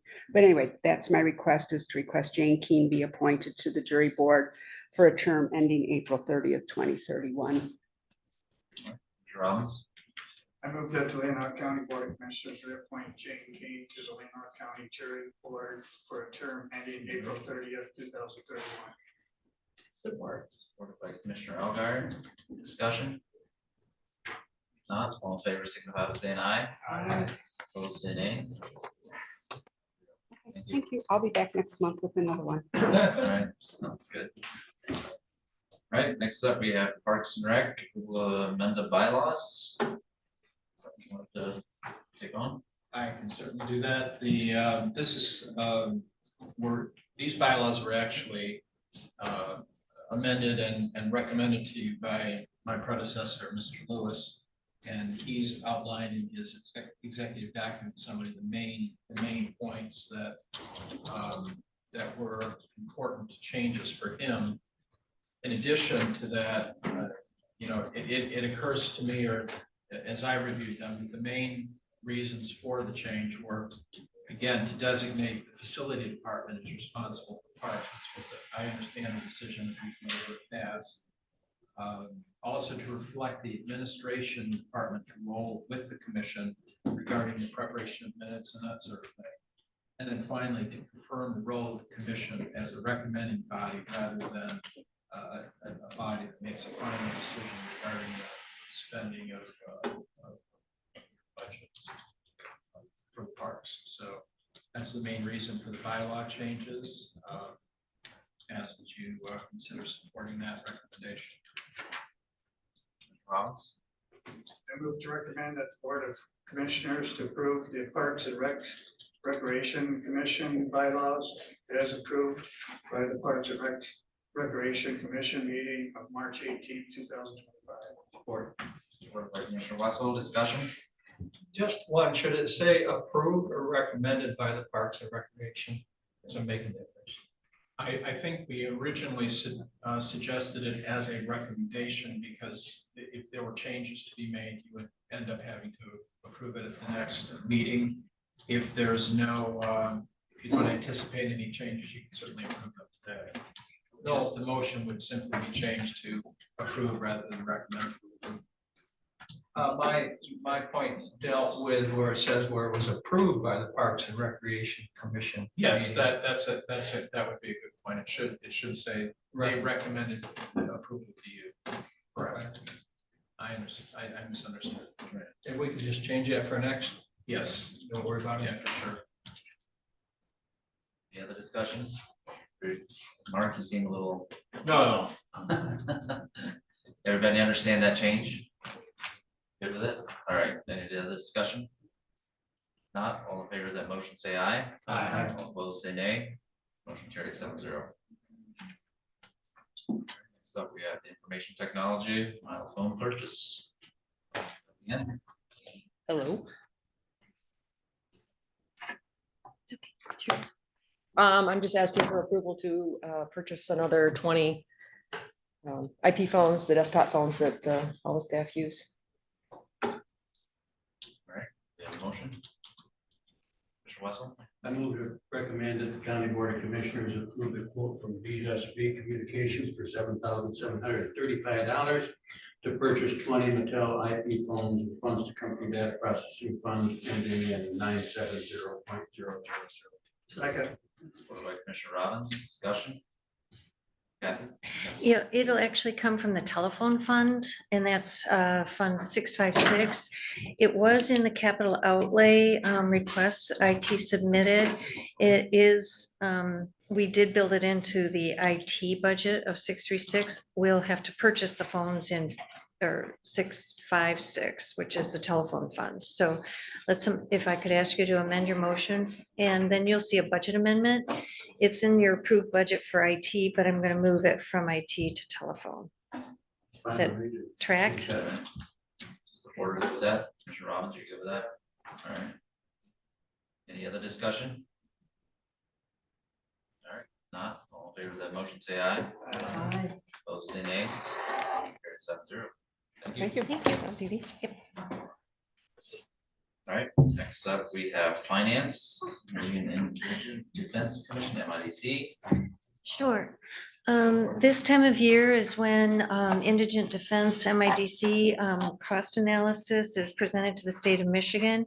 It's an indication of what the budget may look for Indigent Defense, which starts October 1st of 25 and goes into 26. From what I've been told by our Indigent Defense Council, Paul Jarbo's office, is that our local share will remain the same. There won't be an increase. They will provide us with that cost analysis by next week. It was just printed like this week, and they couldn't turn it around fast enough to give it to you in copy today. But you'll be moving this to the regular meeting, and it's for your approval for them to present it to the state of Michigan for a grant proposal for the for year end 26. So if you'll move it to the Just regular. Pretty much in essence, move it to the regular meeting, then we have more information Yes. there. Mhm. Want to make that motion? I would make that motion. Supported by Commissioner Robbins, discussion. Right. When Kathy brings that back next week, I know there's several attorney costs in the accounts reports that you sent. Can you help us better understand that we have a contract that we pay? You pay a fair amount to? You do. You pay a quarterly bill to, or I think it's monthly, excuse me, monthly to Paul Jarbo's office to manage our indigent defense program. It is a requirement that a licensed attorney do so and jump in, please, Administrator Dyer. And so it is a contract with them. We have seen increases year to year in that contract, and we can do a comparative. And I also know that we walk alongside Antrim County and Grand Traverse County that also utilize Paul Jarbo's office as well. And we do have some dialogue, and we're going to have a meeting with Mr. Fordyce from Grand Traverse County, who's the assistant administrator. And he has indicated he would like to meet Administrator Dyer to talk about that.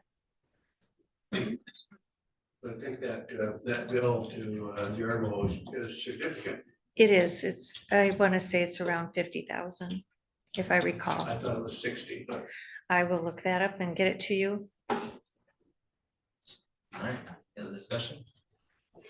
Not all in favor of that motion, say aye. Aye. All opposed, say nay. Motion carried 7-0. Next up, we have the credit card application amendment motion. I wrote you a nice story in your EDS, just that I'm running into some roadblocks utilizing our sales tax exempt certificate with hotels because Leelanau County's name does not appear on the card that I present to cover conference accommodations for your elected officials or your department heads to attend. So in working with our auditors and legal counsel, they felt this would be the path of least resistance to get Leelanau County's name on that card. So they match that certificate. Hotels are really clamping down because they're being audited on collecting sales tax. And I'm just asking for some assistance here. Motion, Commissioner Algar. I move to recommend that the Leelanau County Board of Commissioners amend the motion previously adopted and authorize the Finance Director, Catherine Hartsfeld, to prepare an application for Leelanau County as an entity to obtain a credit card issued by Elan Financial and for her to be named as an authorized user as indicated on the application and authorize the chairman of the board to sign the application. Second. Supported by Commissioner Robbins, discussion? Not, all in favor of that motion, say aye. Aye. Opposed, say nay. Motion carried 7-0. All right, next up, we have credit cards and Administrator Dyer. Yes, when Administrator Dyer came on board, I asked him if he would like to have access, as I am a direct report to his office. And if I am not available, he could assist and do, make a hotel reservation for an elected or a conference department head. And we keep real tight clamps on these cards. They are maintained in the finance department, so they're, I think it's just the undersheriff has one. I do know this because I have to keep the log. Undersheriff has one and the clerk has one. So I asked him if he would like one, and he indicated he would if the board so desired. All right, Commissioner Wessel. I move to recommend that the Leelanau County Board of Commissioners authorize the county administrator, James Dalton Dyer, to be an authorized user of the Leelanau County credit card issued by Elan Financial, and authorize the chairman of the board to sign the application of same. Second. All right, supported by Commissioner Robbins, discussion? Commissioner Money? Will all these cards have Leelanau County on them now? Yes. So that's really what we're doing is Yes. changing it to Leelanau County. So it could be the same card you use. It could be if they'll reissue it, but Right. I think it's probably, they're gonna have me turn that in. But I mean, are they gonna do a separate card for you and a separate Yes. card? Yeah, they Oh, usually, okay. they usually do, and both names appear on it, so then you know that the card was used by me or by Kathy or whomever. But it's still an account in the name of Leelanau County. I had some card from Calhoun County, and just like I carry two separate phones, I have two separate wallets. So I never make the mistake of using a credit card, that county credit card, but we're going even a step farther and keeping them in the finance. And your policy supports that, your board policy for credit cards. I'm unfamiliar with with that policy, does it?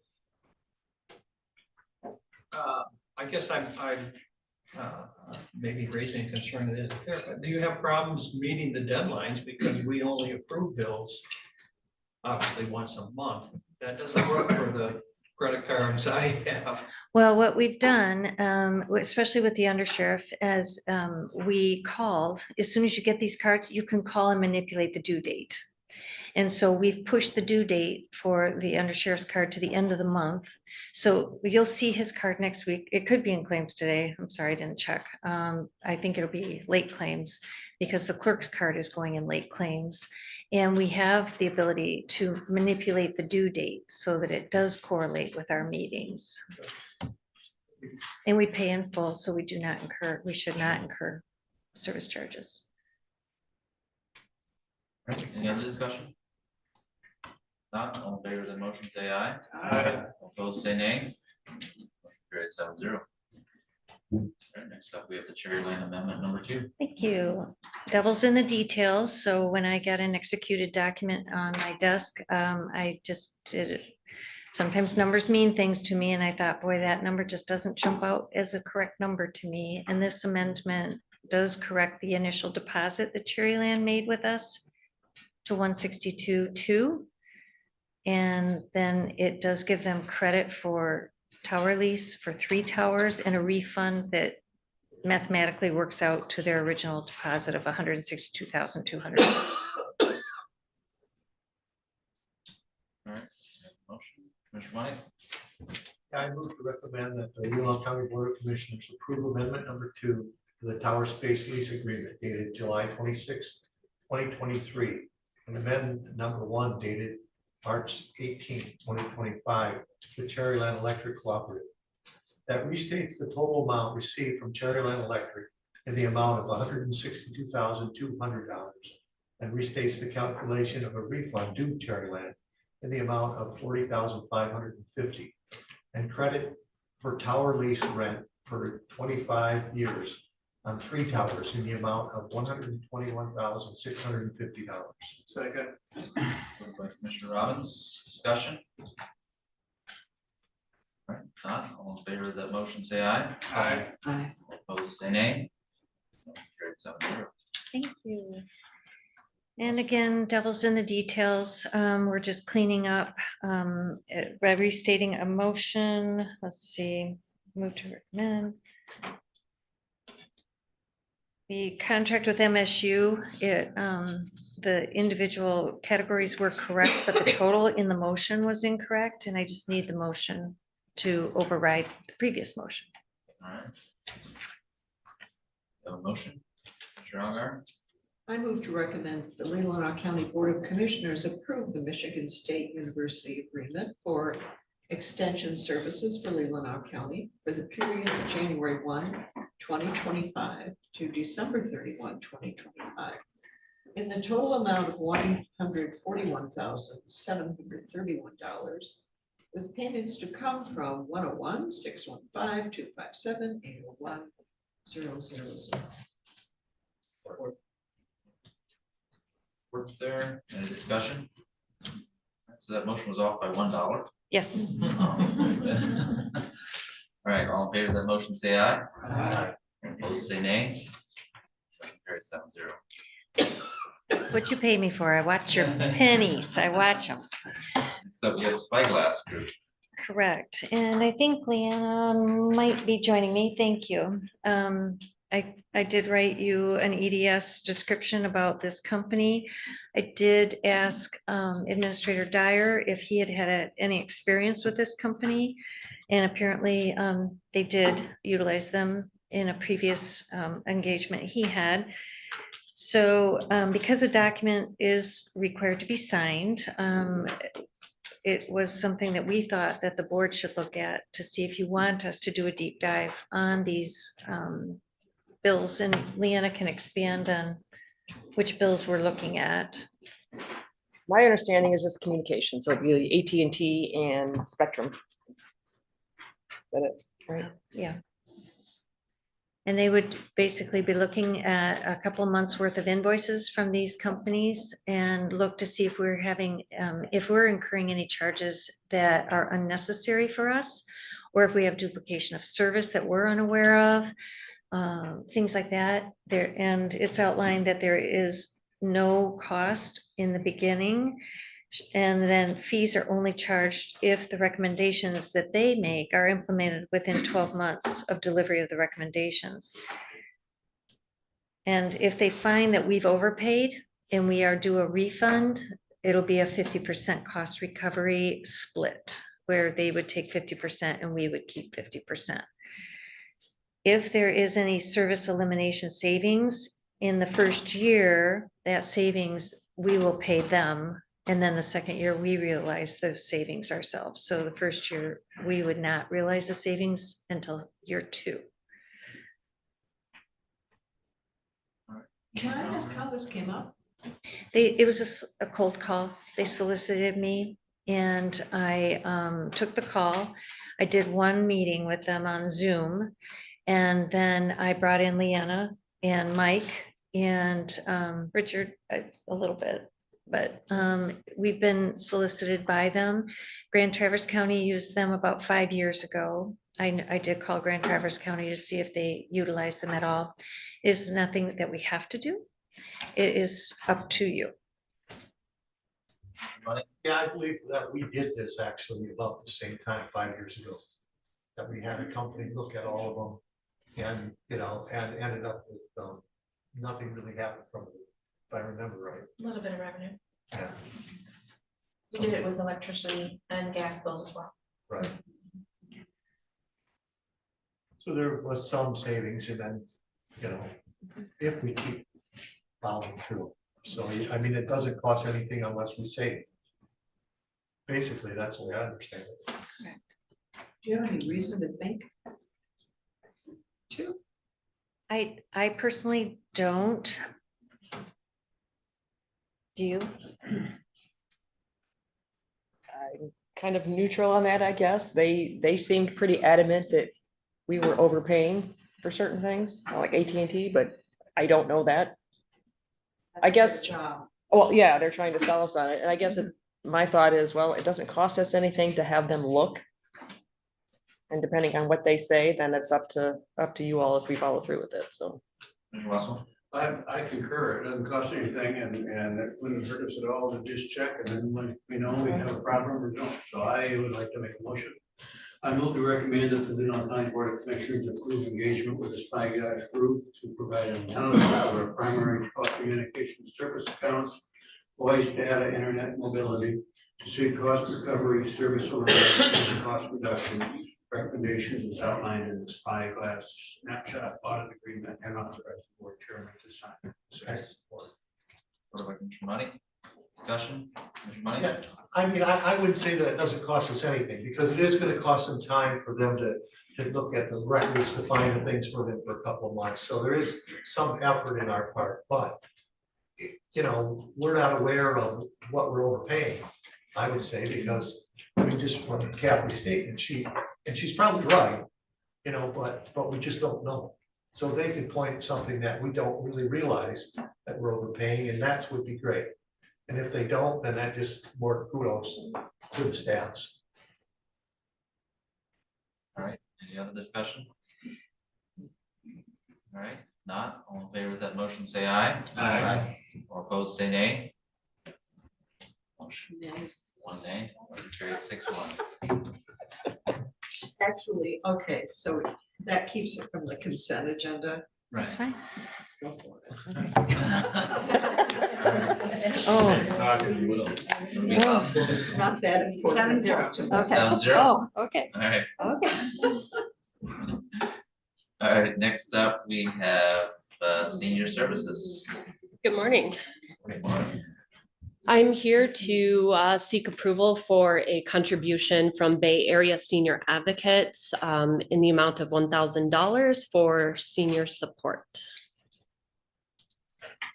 I move to recommend that the County Board of Commissioners approve to accept contributions given to Leelanau County Senior Services from Bay Area Senior Advocates for senior support totaling $1,000 and placed into BASA grant account 281 bunch of zeros 678-000. Second. All right, supported by Commissioner Robbins, discussion? Not, all in favor of the motion, say aye. Aye. Those opposed, say nay. Motion carried 7-0. Thank you. Thank you. All right, next up, we have planning. Short break. You want a short break? Sure, we can take a Yeah. 10-minute break. Oh, with this like Yeah. Did you get that to open up? Yet?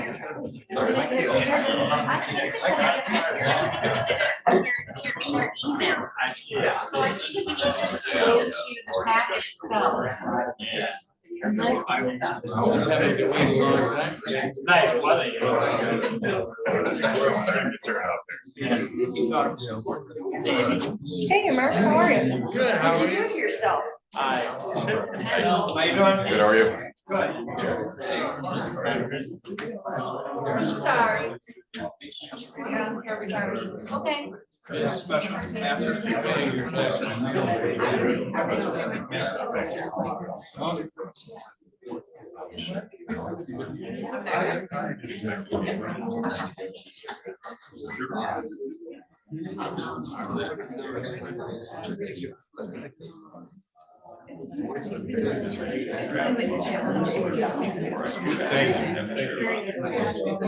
Hi, how are you? No,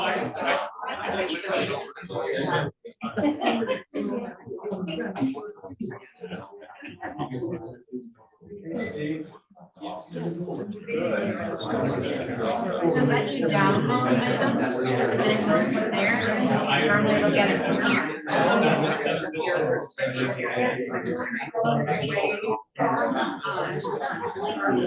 So I can't figure out how to get it. Right. Yes, I know.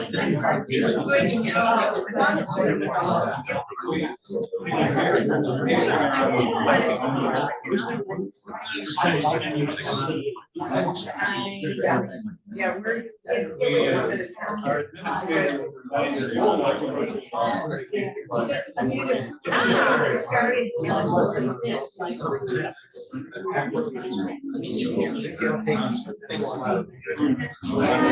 I'm just thinking if you want like.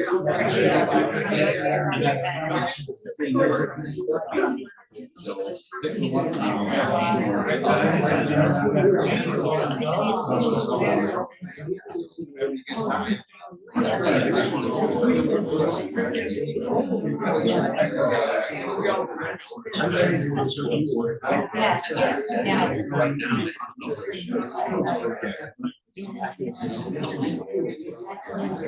This is where I want to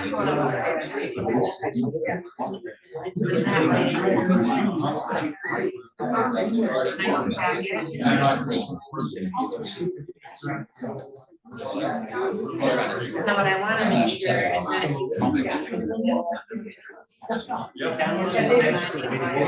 Yes, yeah, when she puts it in there, yeah, this is the way the public sees it, and then you should be able to take it so much. They're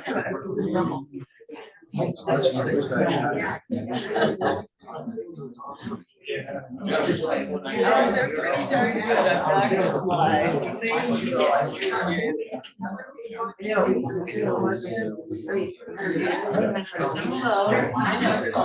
we're gonna make sure.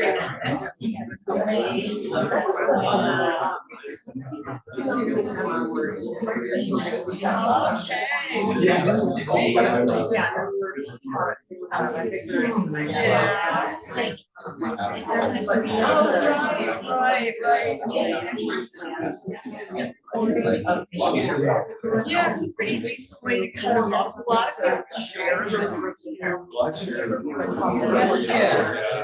that a little bit bigger for these tired eyes. Yeah, that's what I.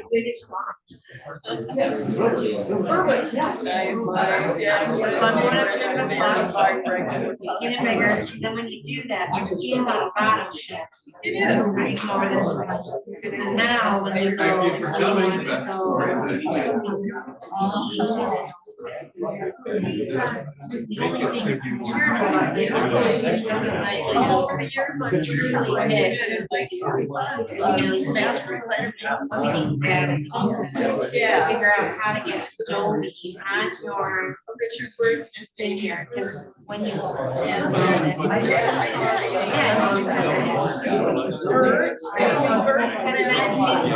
Basically,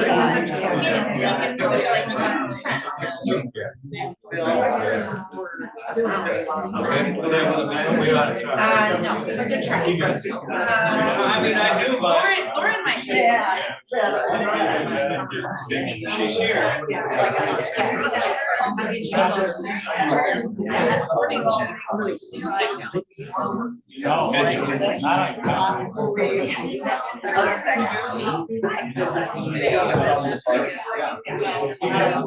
As big as I go, I do the back plus, Jim.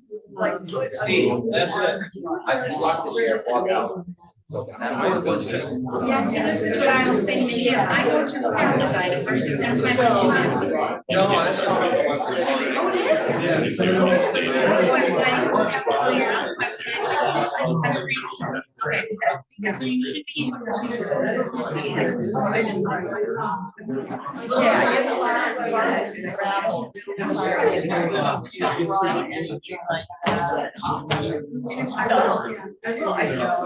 It's just a functional place. It doesn't like.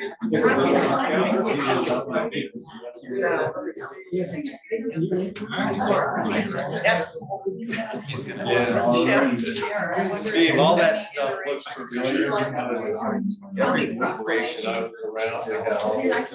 I would suggest 30%. Matthew's donated, right? Yeah. Yeah. I mean, why? Seems like it's a nice name. I mean. We do too. I would. Is it like a hut? Kind of same thing? I know what he does. Because it's not direct wire. Okay, so now what I did with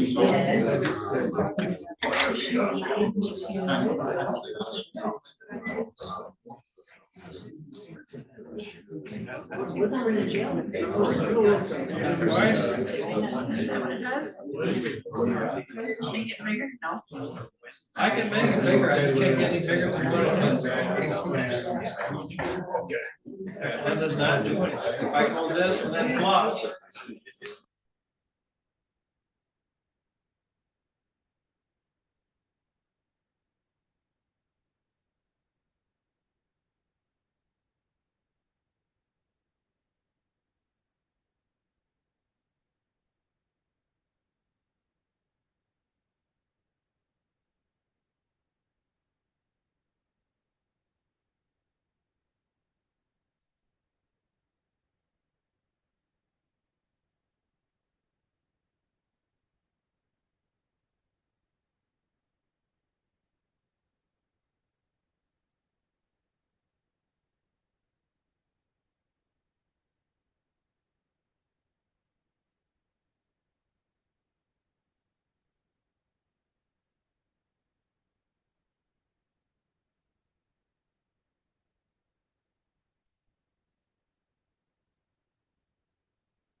Yeah. I don't think.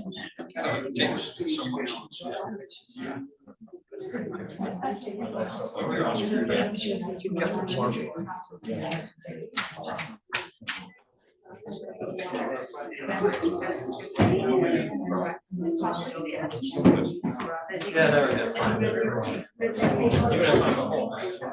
That worked. It was never.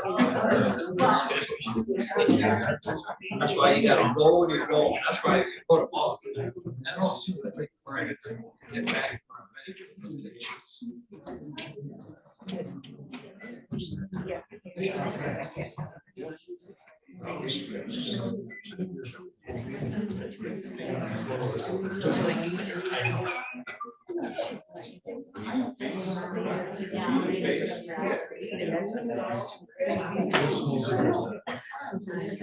Yeah, I got one.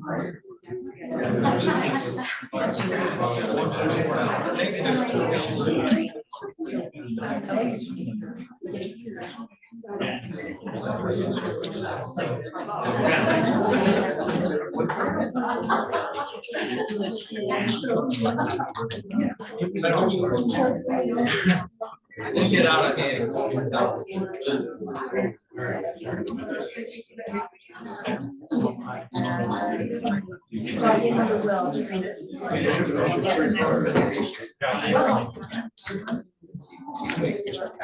You know, I understand the reason. I can do it. That'll be. 99% of the time. Just do that now. When it comes on the agenda. Oh, you're fine. I do it now. I want to do it right. Yeah.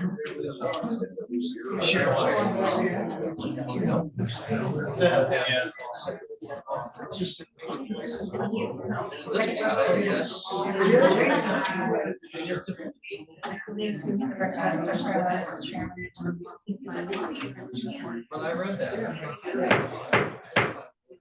All right, back in session here.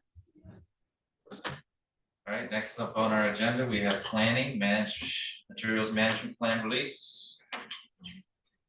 I guess so.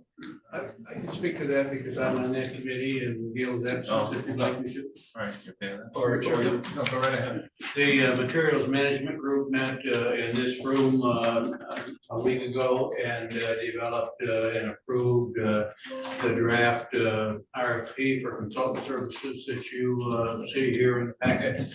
It has been written by Grand Traverse staff and including Chris Forsythe, the assistant administrator. And it was approved by our group unanimously to submit here for approval because all of the counties need to approve it to send it out. So I recommend that we move to recommend County Board of Commissioners approve authorizing our designated planning agency to release an RFP for consultant services for the draft material management plan. Consider the recommendation of the MMPC, approve and sign any agreement with the selected consultant and utilize Eagle Materials Management Planning Grant funding to cover the cost of the consulting services. Second. Supported by Commissioner Robbins, discussion? Yeah, I'd like to add something in there I mean, everyone says that the state is gonna cover the cost. At a Northern Michigan Counties Association meeting I was at, there was a lot of concern among other counties. That indeed the system got reversed from the state providing the money up front to now having to apply for a grant after the money is spent. So I feel more comfortable with something that is a little more clear than how this motion was stated, that explains that we believe you in what you're saying. And matter of fact, we're going to put it in our motion that the state will cover the cost for this. So open a conversation on that. I probably wouldn't vote for this motion as it is, not because I don't disagree with the process, But to me, a promise from the state is a promise from the state, and so let's take them at their word and also put it in our motion. This is just a motion to approve the RFP, and it does say that Eagle will cover the cost. If we make a decision on offering the contract to somebody, then I think we need those assurances. But I don't see any risk of the motion as it is, because it's just approving the RFP to get a proposal. I think that we've been working trying to get so I can see this a little better, but I thought it said that they could also hire an authorization to also hire this consultant. I thought, but there again, need a spyglass. Commissioner Money? Yeah, I mean, I'm just wondering, didn't we put this material management committee together to apply for or be able to get the grant? But now they're hiring someone else to consult to get a consultant. I mean, so we're setting up a consulting or committee to get a consultant. That's what it sounds like to me. We're just adding on more layers. For the background, I believe as the state said, all counties will have a materials management plan. And the last year's board agreed to go with the 2 other counties, 3 other counties for the planning for that. We've been promised already the $60,000 to cover the cost of that. And I think we could reconstruct that and bring it to the meeting next Tuesday just to reassure everybody. Yeah, and the last sentence of the motion does indicate we're utilizing the Eagle grant funds to cover the cost of the consulting services. Consultant would basically be typically, again, with a master plan, a recreational land use plan, things like that. You get a consultant to help the preparation of it. That's what they're doing. And this would be, again, shared with the 3 counties that are involved in the joint material management. So with this would be the equivalent of our Park and Rec hiring a consultant to do their master plan. Is that what I'm seeing here? Yes. Okay. I still don't feel comfortable with the idea that it just, to me, saying that we'll utilize these funds is not the same as saying we're not gonna, that we aren't, does not exclude us from liability from hiring them. To me, the 2 things are close, but close doesn't, when it comes to liability, isn't the same thing. So, I mean, to me, I would, from the standpoint of the county liability, I would feel much more comfortable including that in the motion, rather than authorizing a committee to hire this and saying, well, the counties and the state's going to contribute, but I think we're still on the hook if they don't. Money? Yeah, I think that they're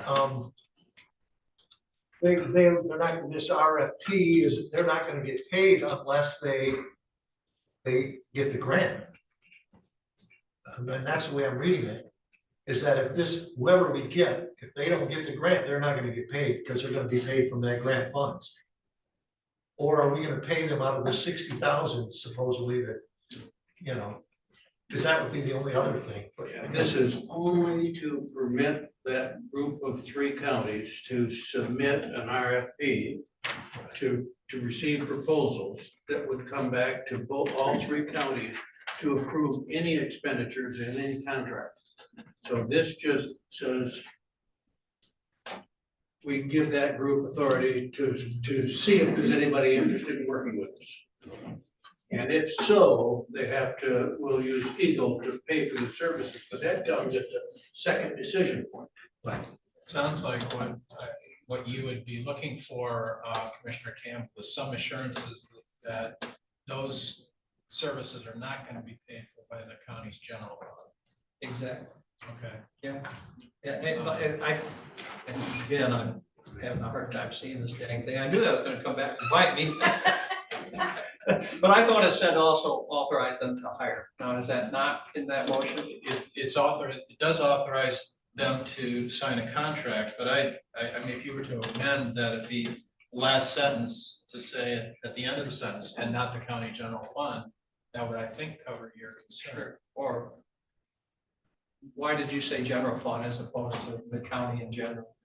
In case a grant came through and then that covered it. Yeah, I can't think of any other fund that would be, off the top of my head, Kathy could help me, but I can't think of any other fund that would be permitted to pay those expenses other than the general fund. That's true. I mean, you would have, but you do have a material management plan budget for $60,000. Right. It's unfunded. There's no cash there because you're waiting for this grant Right. that Commissioner Wessel spoke of. Is that part of the general fund or is that its own fund? Its own fund. Yeah, that's why I say that not come from the general. I would move my motion to go forward till next week and ask the administrator and the finance officer to come up with a language for something that might be more comfortable. Sure, we can, Mr. Walter, then. Yeah, it really is to be a point, because I could put in that motion that it'll be paid for by you. And if you don't agree to pay for it, we're not gonna get it. I can put in the motion that this will be paid for by the state, but that doesn't have any legitimate authority for the state to pay for, or us to request the state to pay for it. This is just a step to move ahead and see where we're gonna go there. You're not ever gonna get a guarantee like that, and you can't make a motion just to make it happen. It's like wishing to a genie in a bottle. I disagree because we are authorizing a separate body to spend funds on our behalf. So it's not the park commission who are part of this. We're dealing with an entity that is not Leelanau County and authorizing them to hire a consultant under the promise that we're going to get reimbursed. And if we're not reimbursed, I would feel much more comfortable with something that protects us. That's We can find language that makes that happen. All right, Mr. Bonnie? Yeah, I agree with Mr. Campbell, and I would say if we looked at the 4 authorizations, I would say in number 4, if we said to utilize grant fundings only to cover the cost of the consulting services. If we just put the word only in there, that would actually authorize that money to be only and not from us or from Grand Traverse County or any other county. I feel that sound, how's that sound, Mr. Administrator? Yeah, again, I think we can, between Kathy and I, we can come up with language that will satisfy both the administration and your concerns about where the money comes from. Very, very certain of that. So I withdraw my motion and replace it with, I move to recommend to place this on next week's agenda. Support. All right, supported by Commissioner Bonnie. Discussion? Rick, did you support that too? Yes. I support first. Okay, you support this as well to withdraw and, okay, move forward. Okay, I just want to make sure. Yep. Thank you. All in favor of that motion, say aye. Aye. All opposed, say nay. Carried 7-0. All right, next up, we are up to the maintenance. Got a bid acceptance for purchase of mower.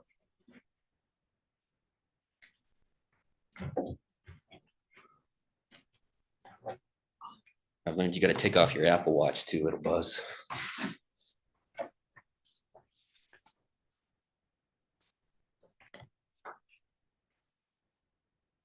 Okay, in regards to the bids on the new mower, we'd like to go with the Kubota from Ginop. It was the most expensive, but after going through our inventories, we already have on stock, or in stock rather, $2,500 worth of materials that include but not limited to oil, gauge wheels, deck blades, etc., that we can easily interchange with those parts. And we feel like it's best to have the equipment brand consistent with one another. It uses our resources that we already have in play here. And the nature of that one is it's a very intuitive driving system. It's not one of the mowers that you use the directional steering like that. It's a wheel, it turns. And so it makes things a lot easier for our summer help. Any questions? Motion. Commissioner Algar?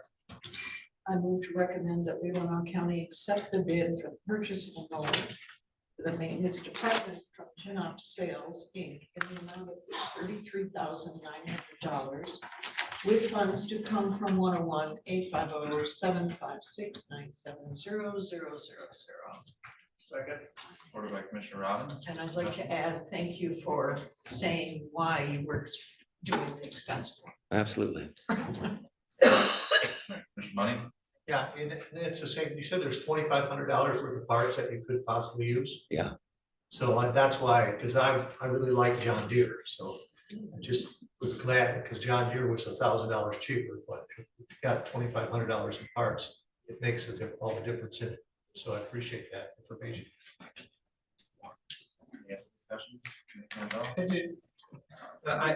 Are you good for buckets on your tractors? I just always feel like a tractor with a bucket is worth about twice as much as one without it. That's a technical question. I have to ask my technicians, the guys who are out there doing it. You know, I've got a broad overview of all that stuff, but that's a more technical question. I'd have to consult them on. We're talking about a mower, not a tractor. Well, isn't this this is a zero turn mower. It's a Oh, zero I'm turn. sorry. It has some I saw a capabilities. photo in there that I thought was. So you said it was not a zero turn, you said it's a tractor. It's All right. it's a tractor, yeah, Yeah, from what I understand.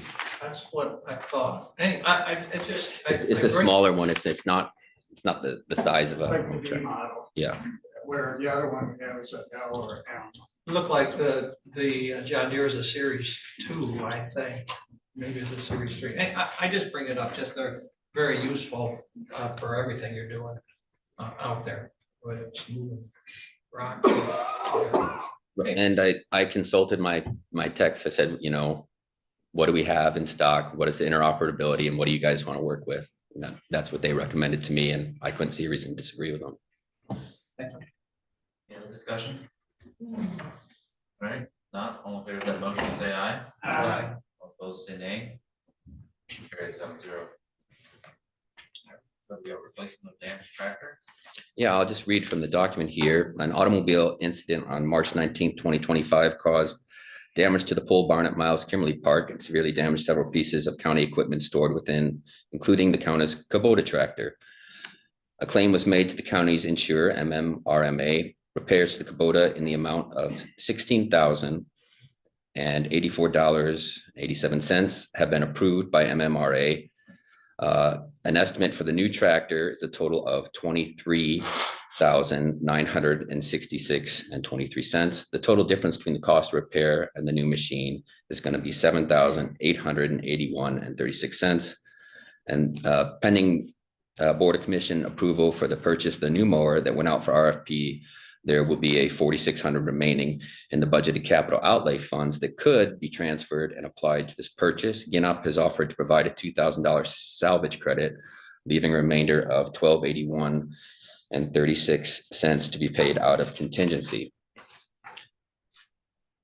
Some of the ideas here is it's an opportunity, even though it's an unfortunate event, to upgrade our fleet. So even though we have we'd be getting 2 brand new machines that are gonna, both because they're later models, are gonna have improved fuel efficiency and enhanced safety. We could repair the old one. Repairing an aging unit may involve sourcing discontinued parts or parts that are becoming scarce and expensive and could compound our costs over time. Repairs might only extend its life a few years, offering diminishing returns on our investment. It also provides a fully warranted and state-of-the-art machine with a lifespan of 15, 20 years under proper maintenance. And the newer Kubota models feature advanced safety enhancements such as rollover protective structures and improved braking systems. It's a good opportunity to upgrade to something that's more efficient, that's still brand new under warranty at a minimal cost to the county. And I don't know how the accounting works. That's why Kathy's here. And this would be I think, if you choose to purchase rather than repair, the Parks and Rec budget has ample room to absorb the $1,200 rather than a transfer. But you need to decide if you want to have a repair, or a new piece of equipment. Mr. Money? I move to recommend the purchase of a new Kubota mower from Get Up Sales in the amount of $23,966.23, with $16,084.87 covered by MMRMA claim. Use of $4,600 from the unspent capital outlay account as numbered here. The application of a $2,000 salvage credit from Get Up, with the remaining $1,281.36 to be paid out from Parks and Rec. Parks and Rec. Second. Commissioner Robbins, discussion? All right, not, all in favor of that motion, say aye. Aye. All opposed, say nay. Carried 7-0. Thank you. Next up, we have the dam walkway. We got another change order. The roof of the dam control room is a small historic leak attributed to poor slope, which has persisted as a maintenance concern. Jason Klinkle-Smith of Easling Construction evaluated the issue and recommended constructing a framework on top of the existing roof to be roofed by an Easling subcontractor. This solution aims to address the leak effectively while maintaining the structural integrity of the historic dam control room. Easling is currently deployed working on the pedestrian walk adjacent to the dam control room, making them readily available and familiar with the site. They were selected for this project due to their expertise, local reputation, and ongoing presence, which enhances efficiency and coordination. The proposed framework and roofing solution will ensure proper drainage and prevent further deterioration. Given the urgency and specificity of this repair and Easling's active involvement at the location, a request to waive the standard board policy on bid requirements is included to expedite the process with this trusted vendor. However, any additional work or modifications beyond this initial proposal, if deemed necessary by the Board of Commissioners, will still require separate bid solicitations in accordance with county policy. Motion? Earl I move to recommend the Board of Commissioners approve the proposed framework and roofing repair of the dam control room roof not to exceed $7,172 as submitted by Eastman Construction, and also approve the request to waive board policy on bid requirements for this project with funds to come from general fund contingency. Second. Commissioner Robbins, discussion? Kathy? If I could just ask you to amend with funds to come from general fund. I don't think we'll be hitting contingency for it. We'll have an amendment to our revenues in May. Good with that? Sure. Support. Good with that, Commissioner Robbins? Commissioner Money? Yeah, isn't there a dam fund? There is. I did a quick synopsis of the last 2 years of dam repairs, and we've transferred in. We've made 3 significant transfers in, $9,700 in 2024 for the design of the walkway, another $16,900 for the hydraulic project in 2024. And then we did move $125,000 for the dam walkway. The original contract for the walkway was $108,646. I've been able to handle paying for the administration, construction administration for the walkway and the change orders out of that $125,000. But it's now, we've also had the cameras that were purchased that I did not transfer money in for. And this was on my desk last week, and I said, we need to move more money because.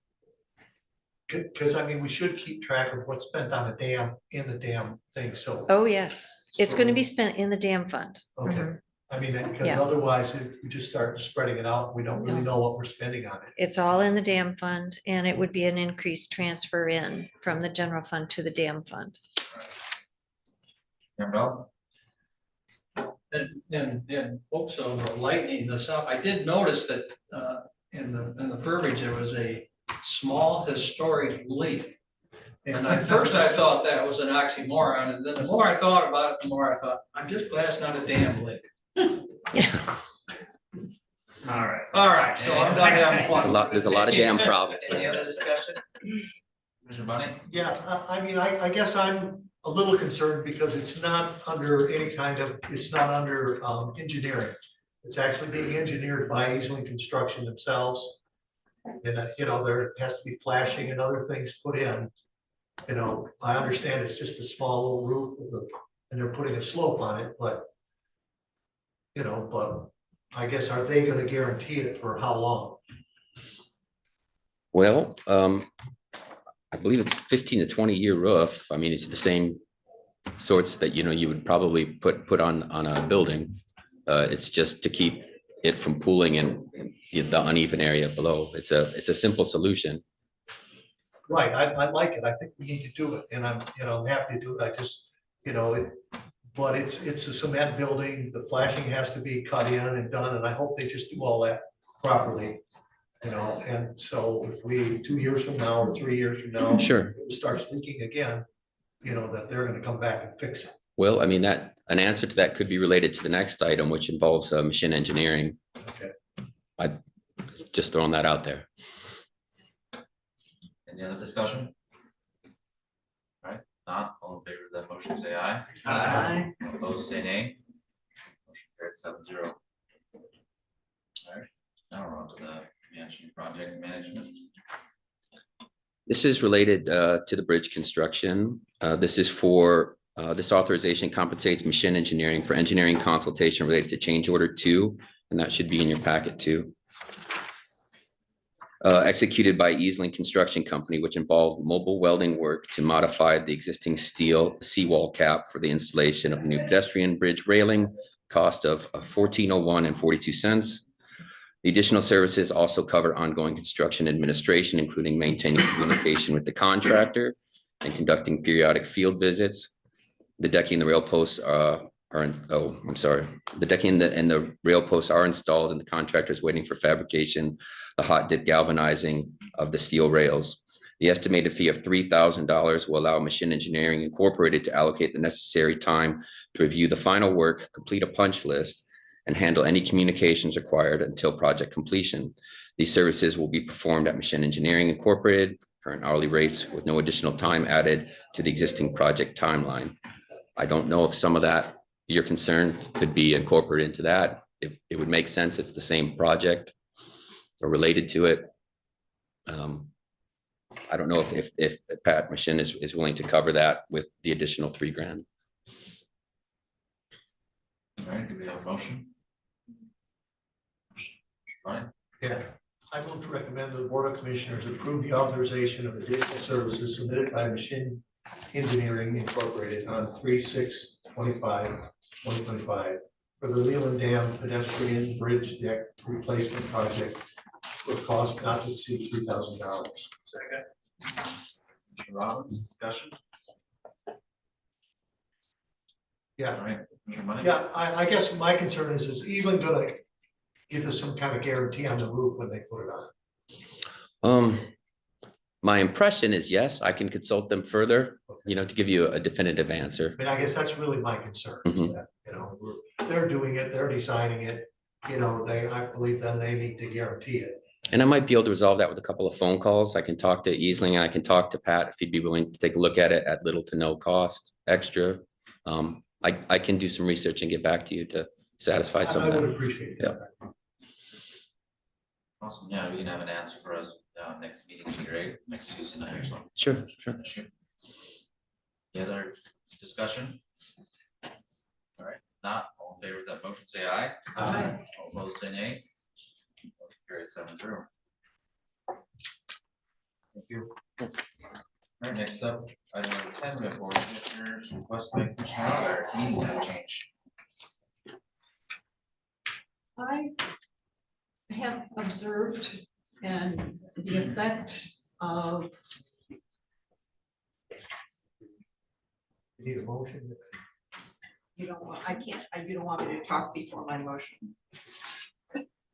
Generally, I allow presentations before a motion, so I figured I'll let her okay. kind of address what it is about, and then we can have a All right. motion. Yeah, I want me to go sit out there. No, Yeah. he's allowing it. So. I think it was a good experiment that we changed to 6:30 for a while. I was willing to let that play, but this is our public meeting. And as we are told, have been told several times, this is the meeting that the public can readily come to. And I think it's our responsibility to make it accessible. As a woman, I will say that even though I'm not getting home from a job, I know it's harder for me to come here earlier. My family doesn't get much dinner that night, and I still do cook. But we have to keep in mind the people who are coming home from jobs. And our focus has to be on making this meeting accessible for the public. So I would move to recommend that the time of the Board of Commissioners regular session be changed from 6:30 back to 7 o'clock, beginning with the May 20 regular session and continuing through the remainder of 2025. Support for that? Question. Yeah, support by Commissioner Wessel. Discussion. Commissioner My Robbins? question is, I'm not against it. This was passed, what, first year? January I think we need a super majority before we can even vote on it. Because we're going back on a motion that we already approved. So we need a 5-2 vote before we can even, unless I'm wrong. Oh, that's correct. Any other discussion? We have a second. Yeah, Commissioner Wessel, second. I did contact the other group that I know, other government is Centerville Township. They switched their meeting date time from 7 to 6:30. I emailed their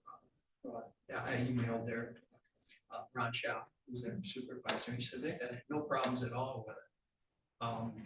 I don't think we set this up as a forever commitment. However, it does seem like we're in our, haven't finished our 4th meeting. If this was an experiment, I'm not quite sure. It's a pretty small test tube that we're going on. So I don't think it poses.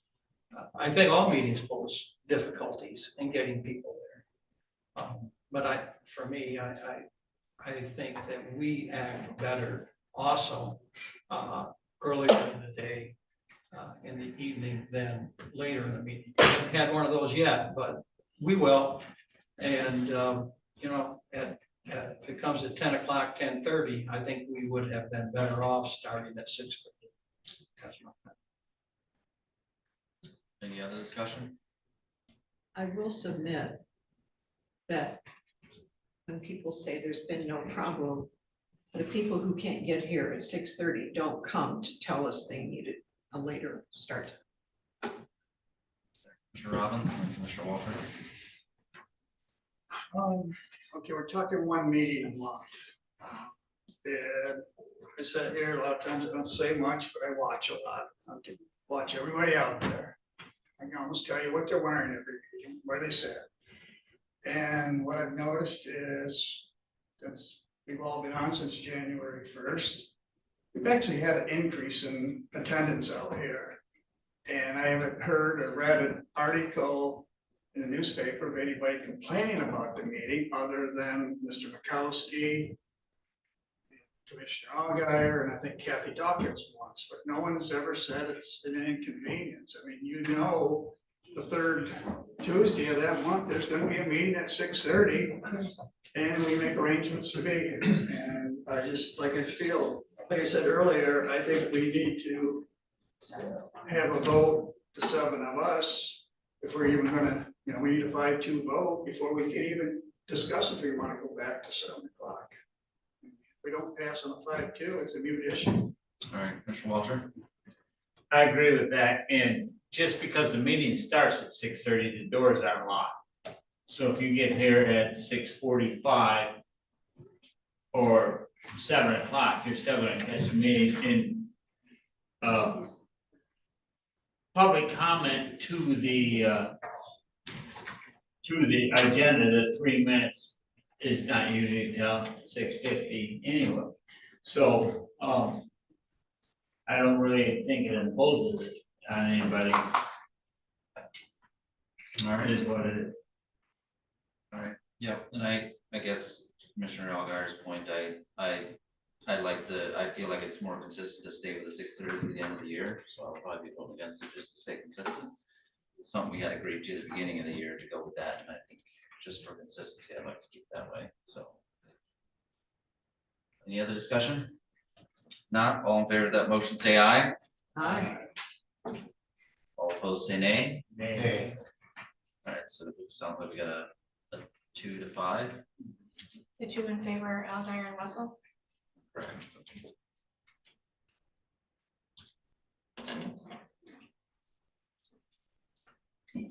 All right. Next up, we have administration, discussion on the 2% allocations. Take that on.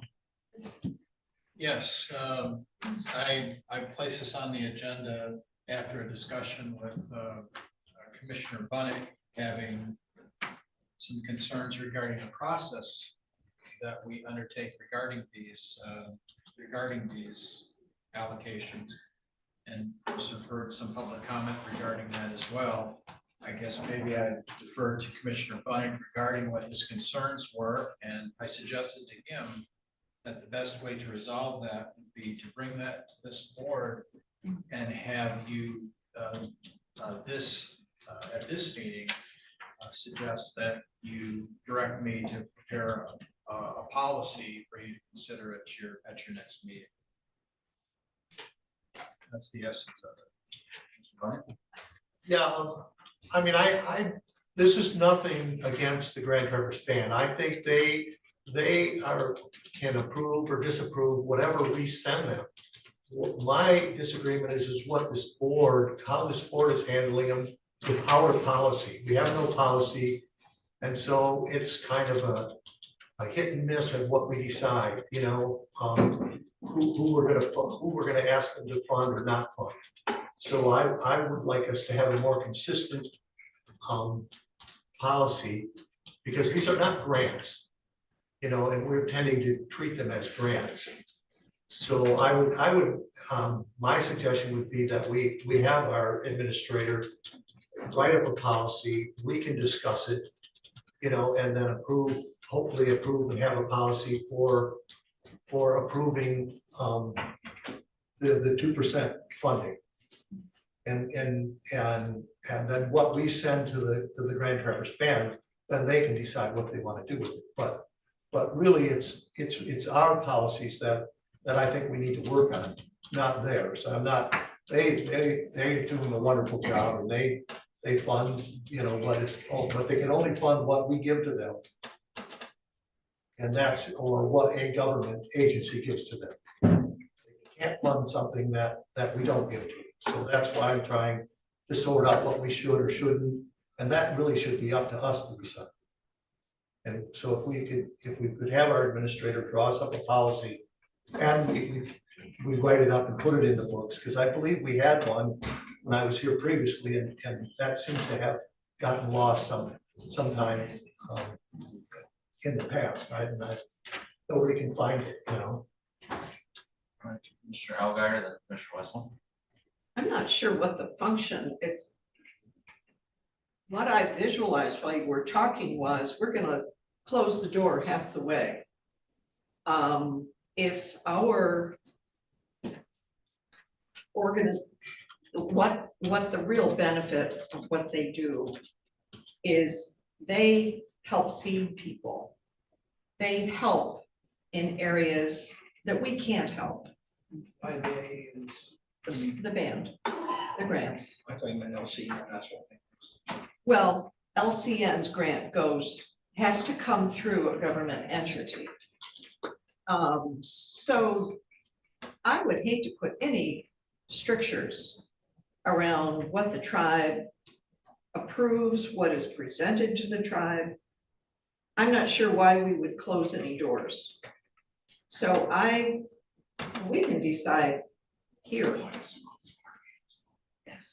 I mean, there could be some very creative things that we've never even thought about.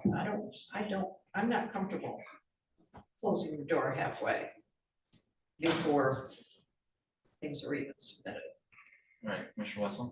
I thank you. I think we need a policy. I would just hope that when we prepare it, that we make sure that we do it with consideration of the legal opinion and our community needs and what we're allowed to do as well as what we can't do.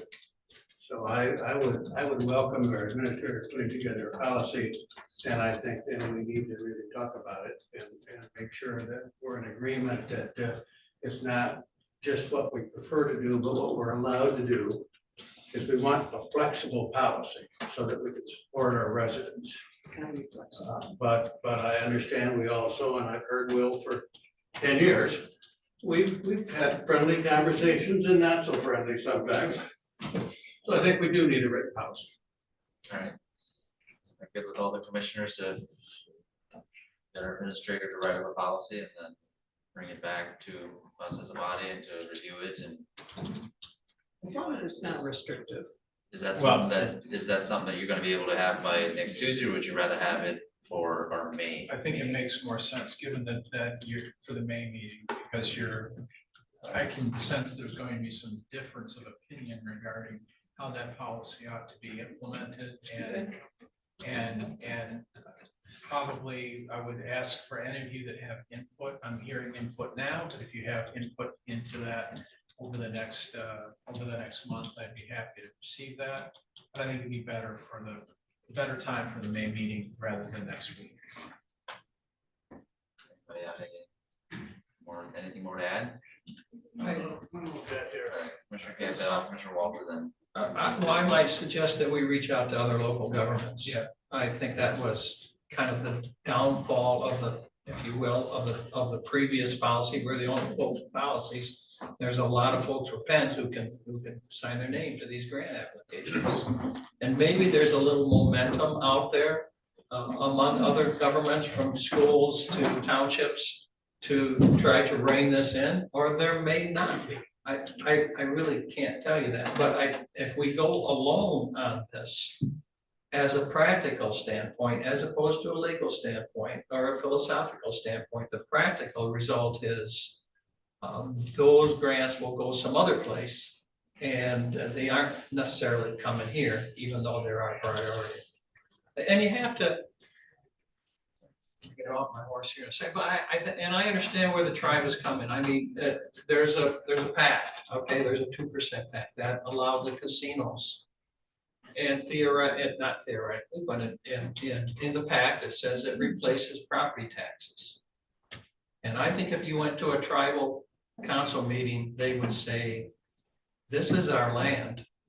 We don't owe any other governments money to stay on our land. I mean, that's gonna be the answer. So anyways, going alone is probably not gonna create a situation that's gonna benefit the coffers of Leelanau County government. Mr. Robbins? One thing I also want to touch on, because I'm hearing something a little different today. Today's policy for the last month and a half, it's been, that we're not doing it legally. So I just want to make sure Mr. Dyer does this, which I think he's going to get a legal opinion that we're not doing this illegal the way we've been doing it, because we've been, we're talking about two different things. We've been talking for a month and a half about, this is not legal from some of these commissioners, and now we're just talking about policies. It needs to be all covered. I prior in a previous lifetime, seems like a lifetime ago, I was the treasurer of the Firekeepers Casino local revenue sharing board, and had a real clear understanding of what you can and cannot do regarding tribal money like that. And the interesting thing is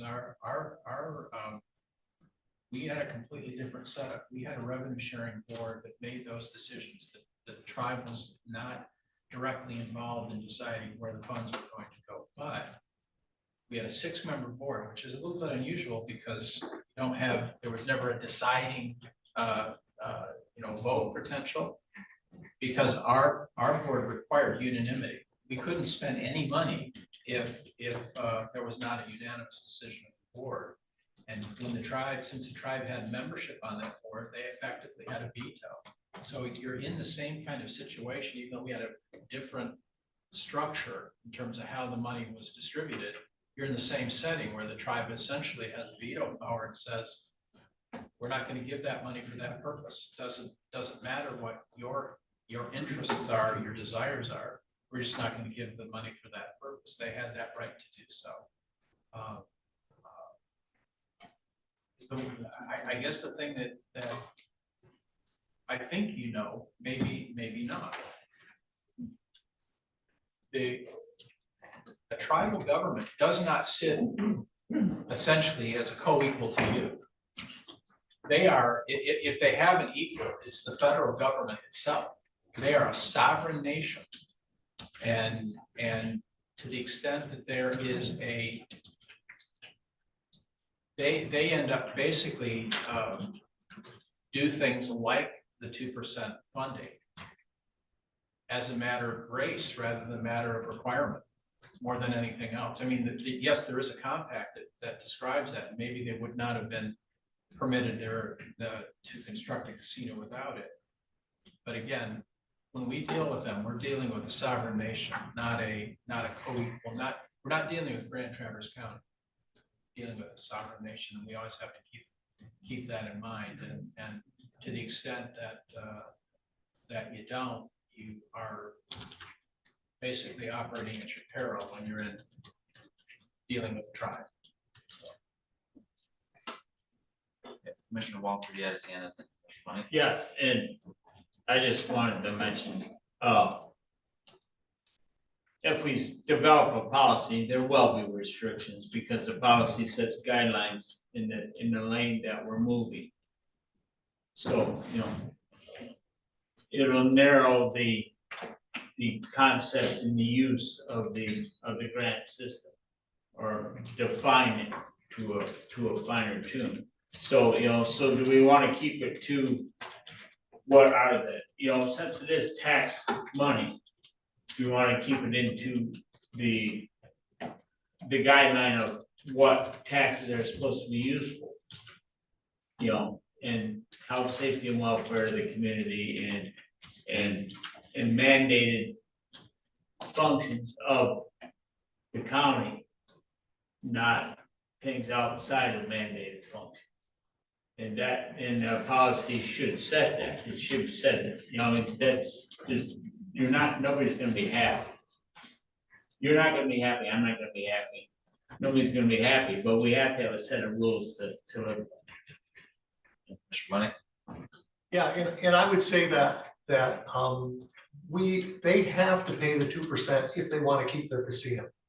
That's part of the agreement. In order to build that casino, to set it up, they agreed to pay the 2% to local governments in order to establish a gambling casino. So to say that they're a sovereign nation and they can disregard it, yes, they can. But if they want to keep the casino, they have to pay 2% to the local.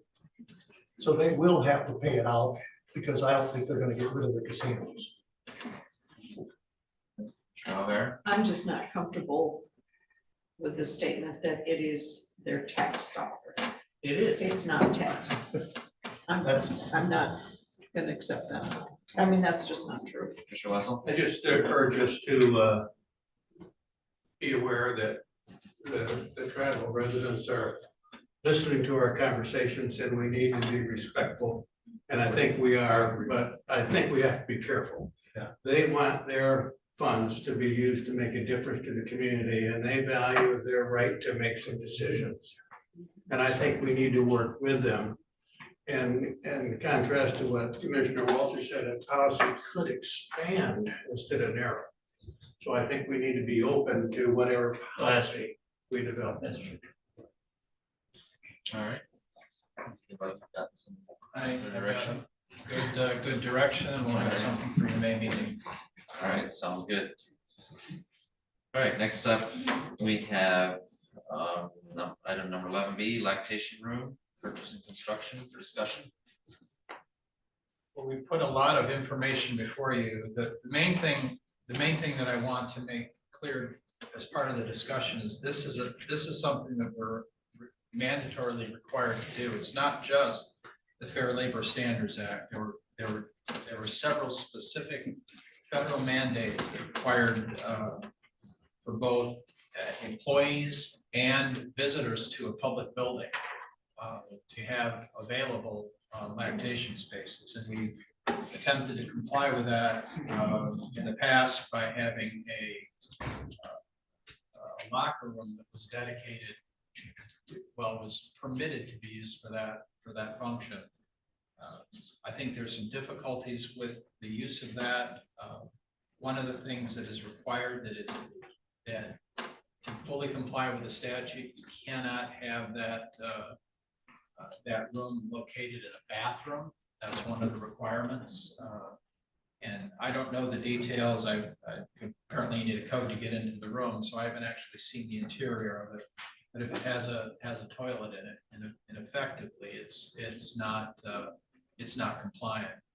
And then if the solution is to remove the toilet, then you have a question of whether or not you're providing equal locker room space to males and females. So either way we go with that room has some potential problems. And Patrick's here if you have any questions for him, but they've developed a information regarding a solution to almost a semi-portable self-contained room that does everything that's necessary. And these companies actually create these panelized rooms to specifically comply with the requirements of the law.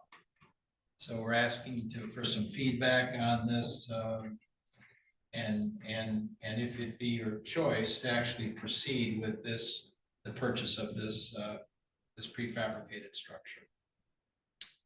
Commissioner Bunny?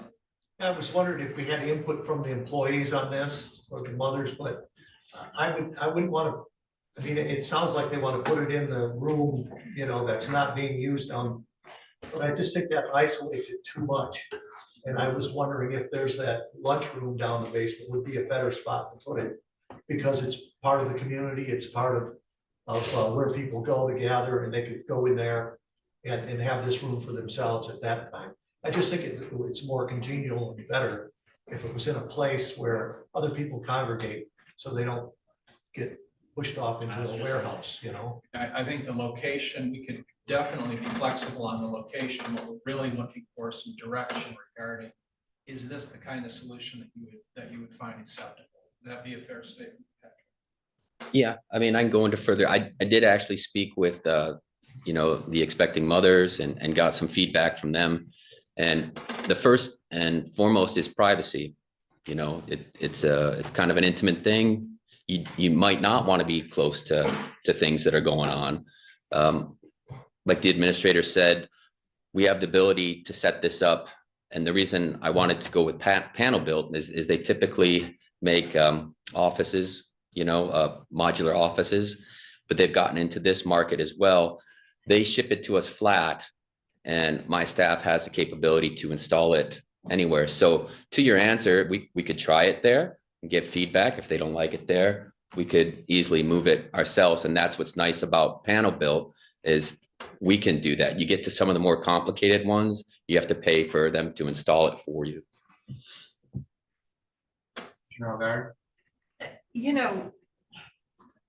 One year when we had no power and I actually came here and took a shower.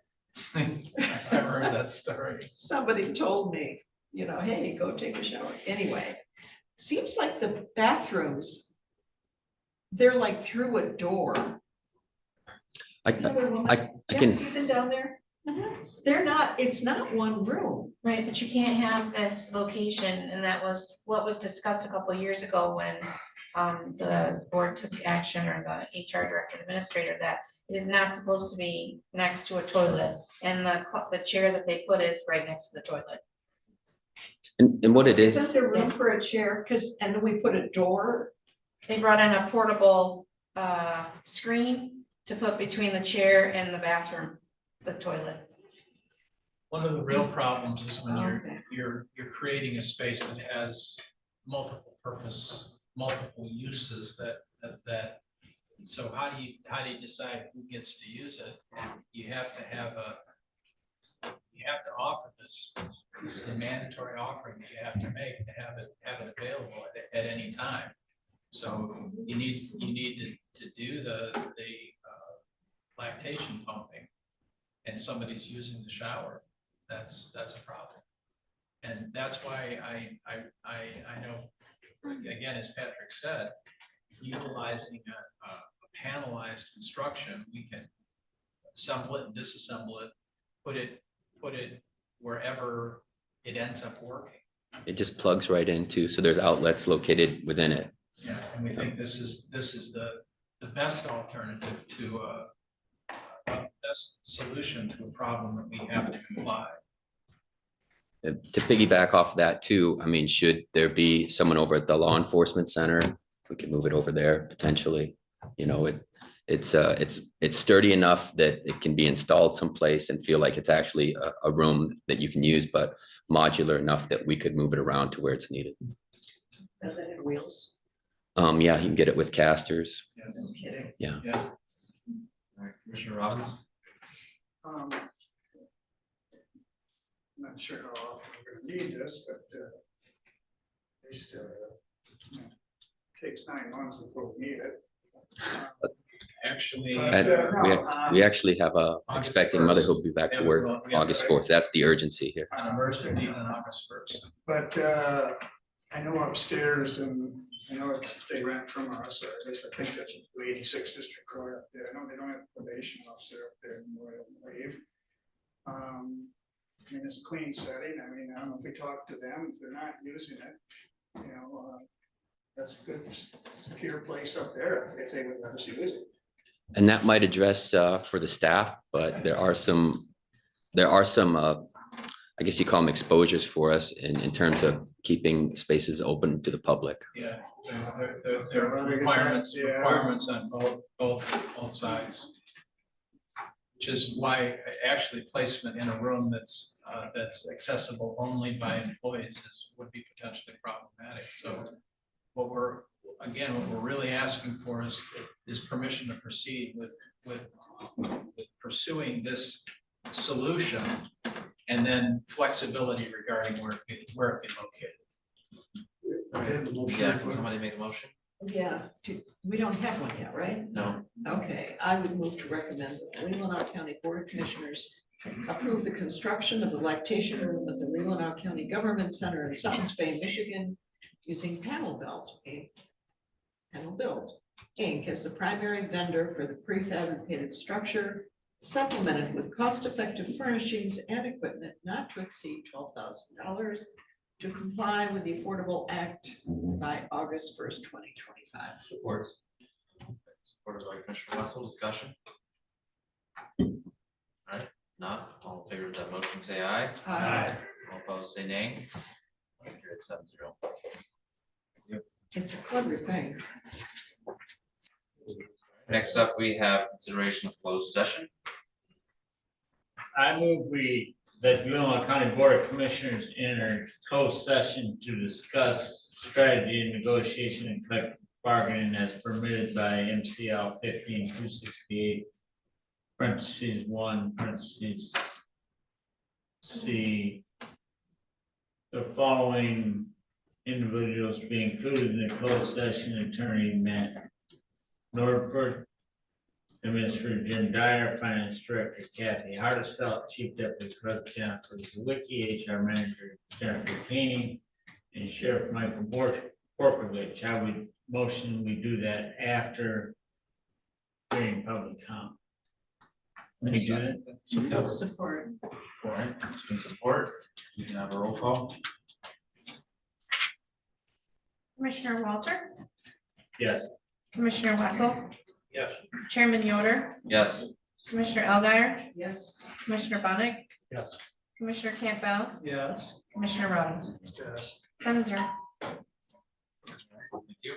And I would emphasize the good reason why it should be having public comment is we will not be coming back into open session and making any kind of decisions. This is discussions with legal counsel.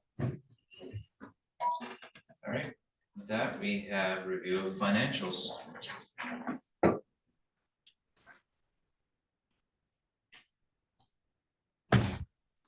Do we have any specific questions? There was a question posed about what water softener rental, and I did speak to Dwayne Flaska and I relayed to Chairman Yoder. We do own quite a few water softeners, but we do rent specifically one in particular that's attached to the jail dishwasher.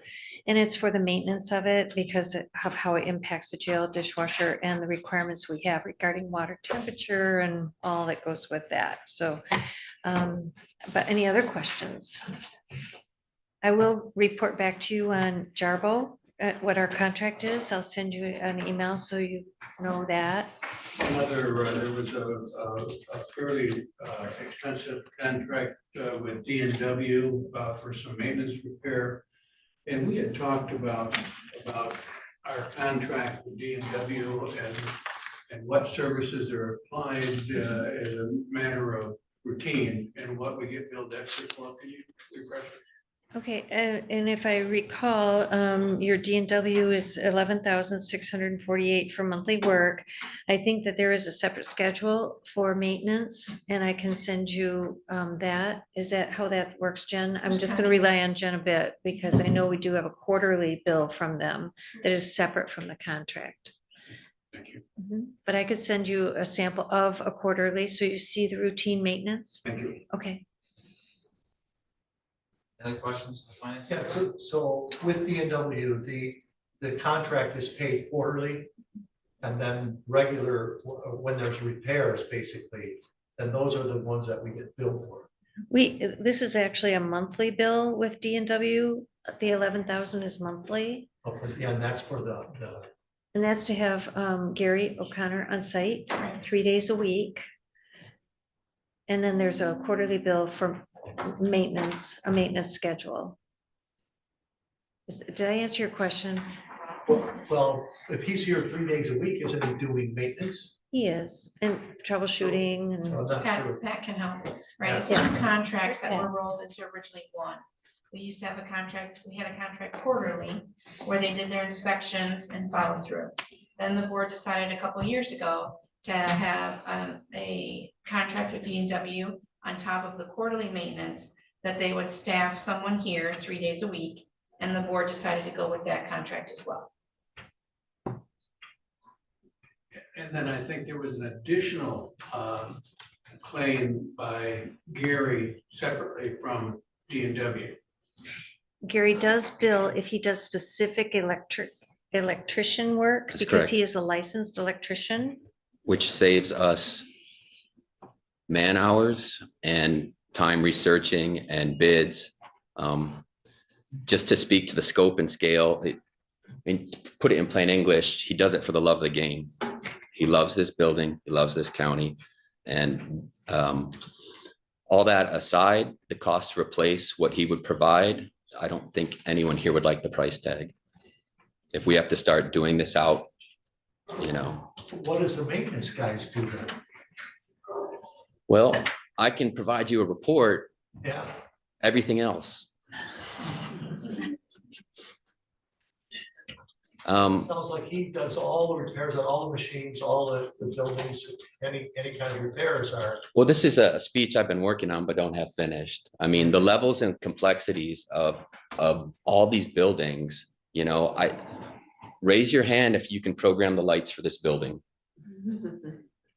You know, let alone maintain the climate control, manage the sewage plant with all the pieces there.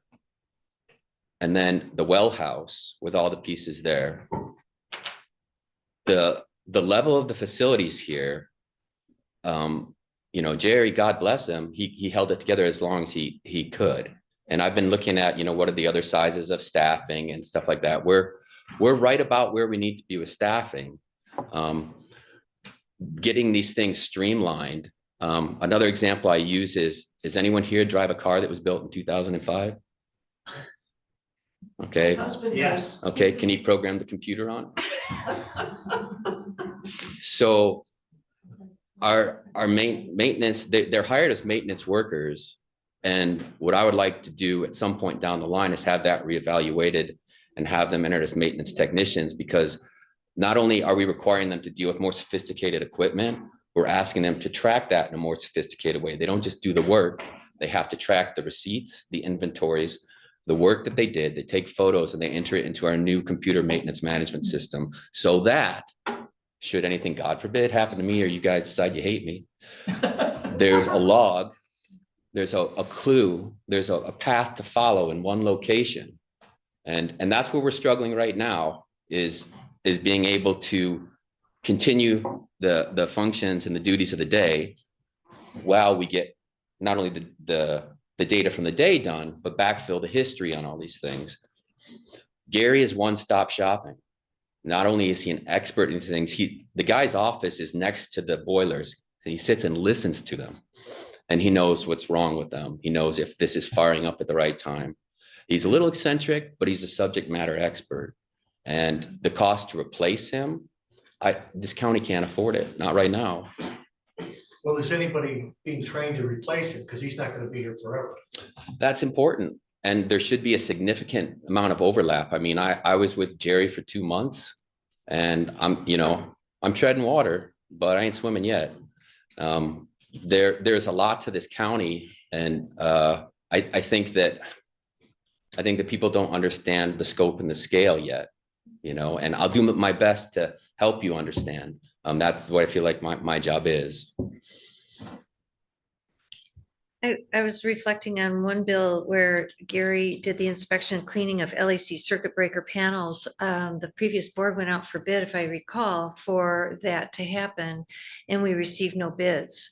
And Gary took it upon himself to figure out how to do this. He's a licensed electrician. Yeah.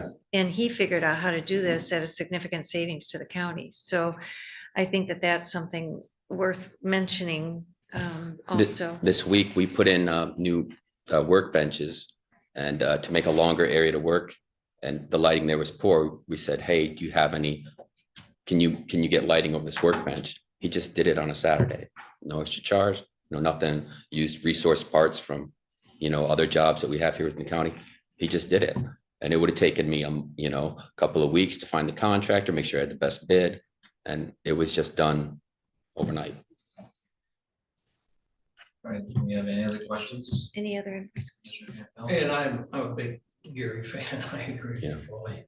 But I didn't see in the, for our lactation room, where were those funds coming from? Well, it hasn't been reviewed by finance yet. Administrator Dyer and I talked about the fact that I just saw this in the packet, and I would like to go over it with fine tooth comb myself, just to figure that out, and I'll get back to you.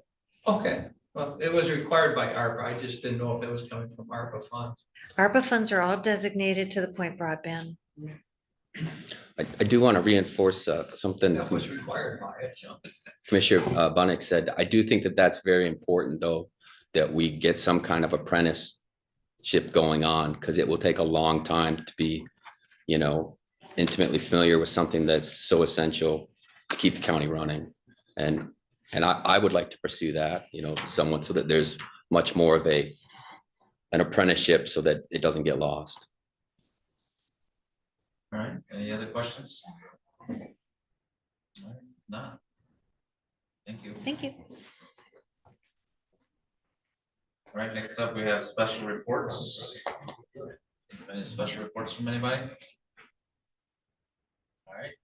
If not, we'll move on to our final public comment. You will have 5 minutes to address the board. Sir. I rose my hand quickly because I have places to be this afternoon. I shoved all my afternoon appointments. I was going to say first, just on meeting timing, it's a bit ironic to talk about 30 minutes on a Tuesday night. Want to give your, you want to state your name? Josh Barman, Elmwood Township. Got it? Barman or Barnum? Barman. MEN? Yep. Am I good? Yeah. Sorry, this is my first morning meeting as well, but it's a bit ironic to talk about 30 minutes on a Tuesday night when this meeting happens in the morning. I'm like, I have a flexible schedule and I still miss 3 calls while I've been here, lots of emails. For anyone my age that's working regularly that doesn't have a flexible job, there's no way they're making it. For me with a flexible job, very challenging to attend a 3 to 4 hour meeting in the morning. Even if it was on a Friday, a lot of people have more flexibility there. So just on the meeting timing thing, if you are trying to get more attendance, I don't know what the goal is. And I am speaking from ignorance because I didn't know to introduce myself. I don't know your formalities. So I'm not saying that I know how to do your jobs, but just as a recommendation for someone that's working regularly with a flexible schedule, still very challenging.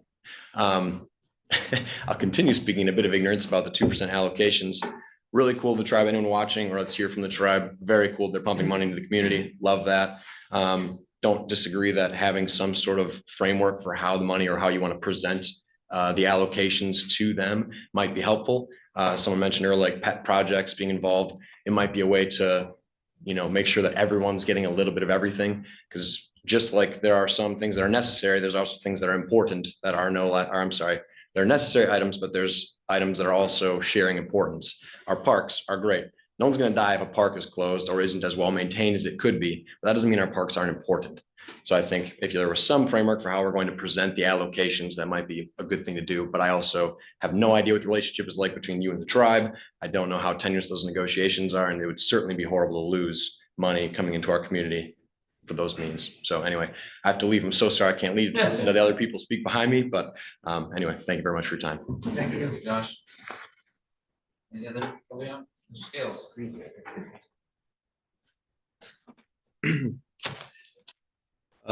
I've appreciated hearing everyone talk today, and Steve Scales, Leelanau, Lake Leelanau And how do you spell your last name? SCALES. Okay. Just as I get started here, I do have a short handout. I don't intend to read off this, but you can use it as a reference. I appreciate the stewardship for the tax dollars, and what I'm going to present to you today, I think, flies in the face of some of the things that you guys are so hard trying to achieve and the way it impacts a number of the residents in our township in a very negative way. What I'm speaking about is, and I'll kind of break this down, I'm speaking about the 1956 drain code, which I believe has been weaponized in the way it's being used in Leelanau County right now.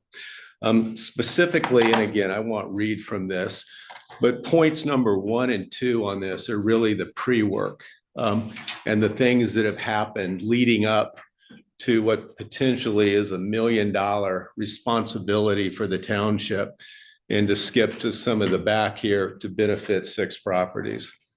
Number 2, there was a petition, and it requires with the Drain Commission to put something into motion is to get a petition. And I have some questions on the petition that was put forth. And I've submitted questions to our Drain Commissioner, Tim Onan.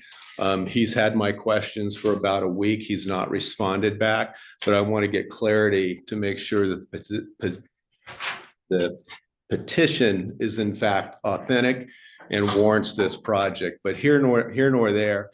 Number 3 and 4 are really what's happened and what has put this into place. And if you look at it, Steve Christensen started with this Schaumburg drain project. Again, this is the $1 million cost to the county.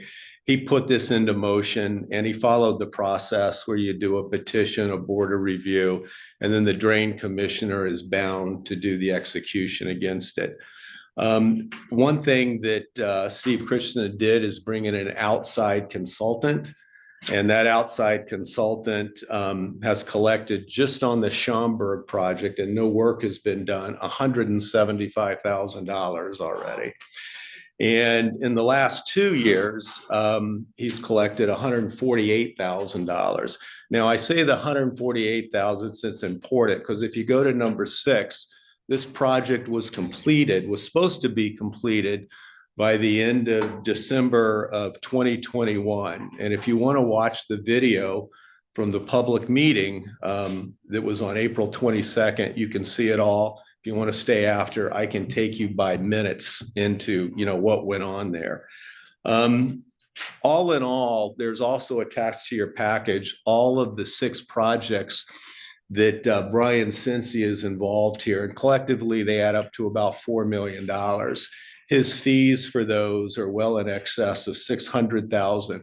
I'm not arguing if these projects are warranted or not, but this is all new since he's been brought in. And the best I've been able to do, including meeting with the Leelanau County Road Commission, is a lot of this was handled in-house in the past. And that's part of why I feel some of this has been weaponized and costs are getting out of hand here. I know my time is short here, so I'm going to skip around. Number 8 is some of the related costs and who bears this cost. And the one I really want to point out is number 5, the residents. There's 120 parcels that are going to be assessed $450,000. Those parcels, many of them are over 2 miles from the spot that we're trying to fix, so to speak. And many of those people in those parcels, and Alan, you and I talked about it, you campaigned with them. Many of those people, those are houses maybe worth 50 grand. And they've been there for 100 years, and now they're going to get hit with a big assessment. And this is all part of, well, the law of the Drain Commission. And I'll wrap it up because I'm sure I'm running up on my time. One of the biggest things that I look at on number 9, we're benefiting 6 properties here for $166,000 a property. And this is just the Schaumburg Drain Commission.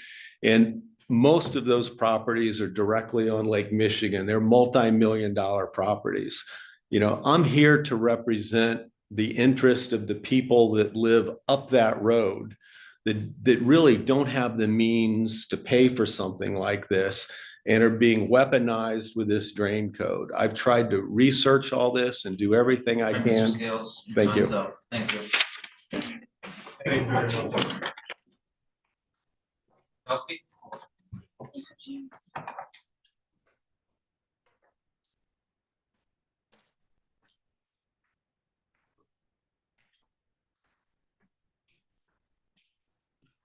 Good afternoon.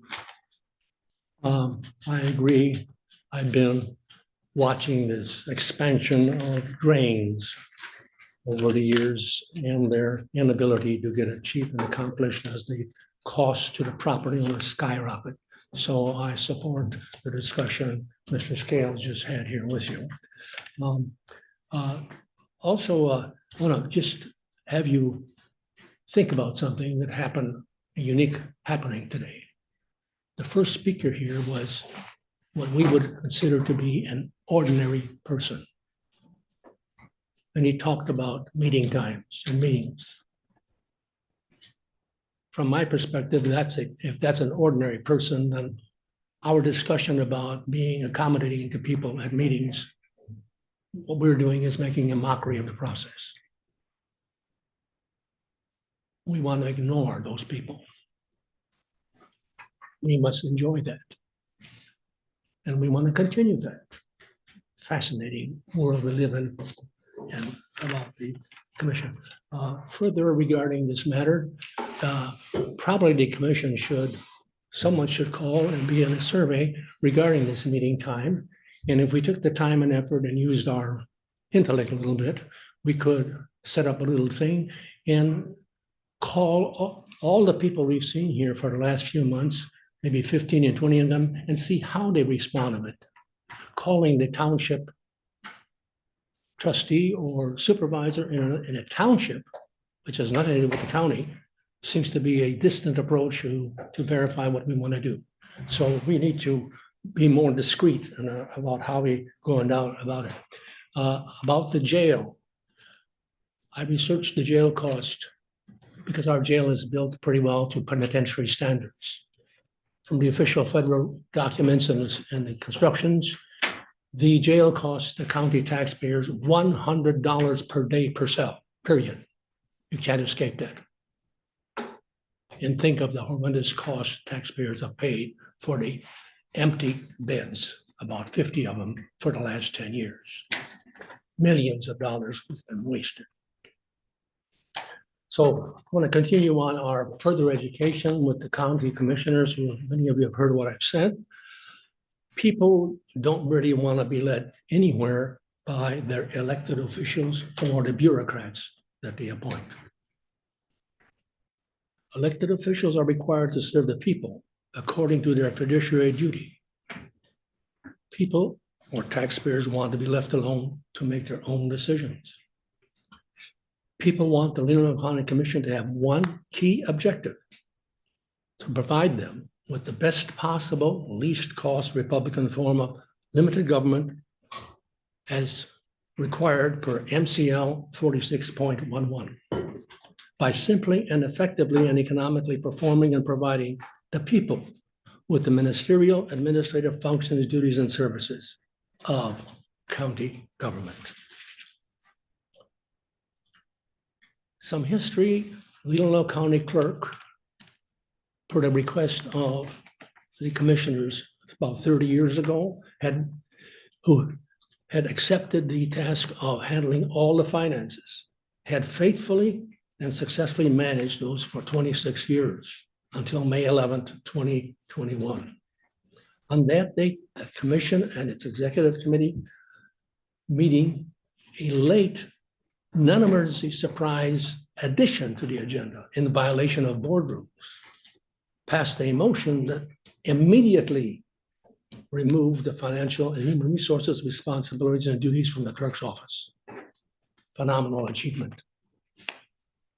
With all that, we respectfully request, as we've requested many times now, and will continue to request, and we encourage the administrator to encourage the commission to do this, to take the necessary action to heal this harm and damage by immediately preparing and executing an apology resolution for the harm to the clerk and the staff and the wasting of about $1 million of taxpayers' money. Thank you. Kelsey, Lois? Okay.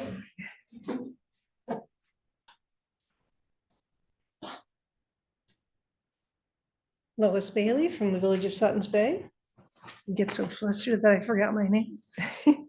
So the materials management plan, unless it's changed, there was an allocation of $60,000 for the consultant, but a benefit of $10,000 for collaborating with adjacent counties. So you get $10,000 additional for each of the additional counties. That's one thing to know. On the 2% allocations, it seemed like one of the bigger problems was that the notification to people who wanted to apply didn't come out in a timely manner. It was kind of a big rush at the last minute because people didn't know that they should make an application. So that's something to kind of make sure you calendar it in.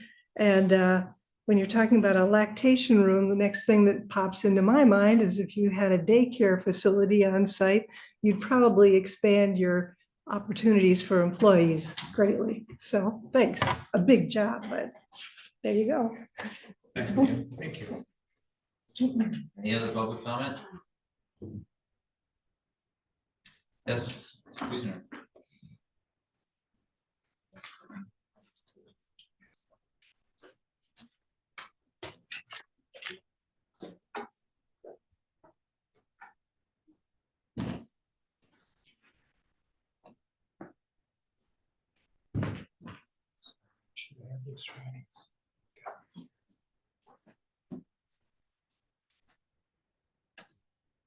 Bill Wiesner, Elmwood Township.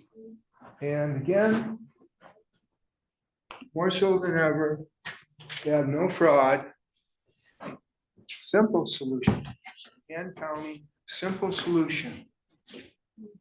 One person, one ballot, one vote, one day.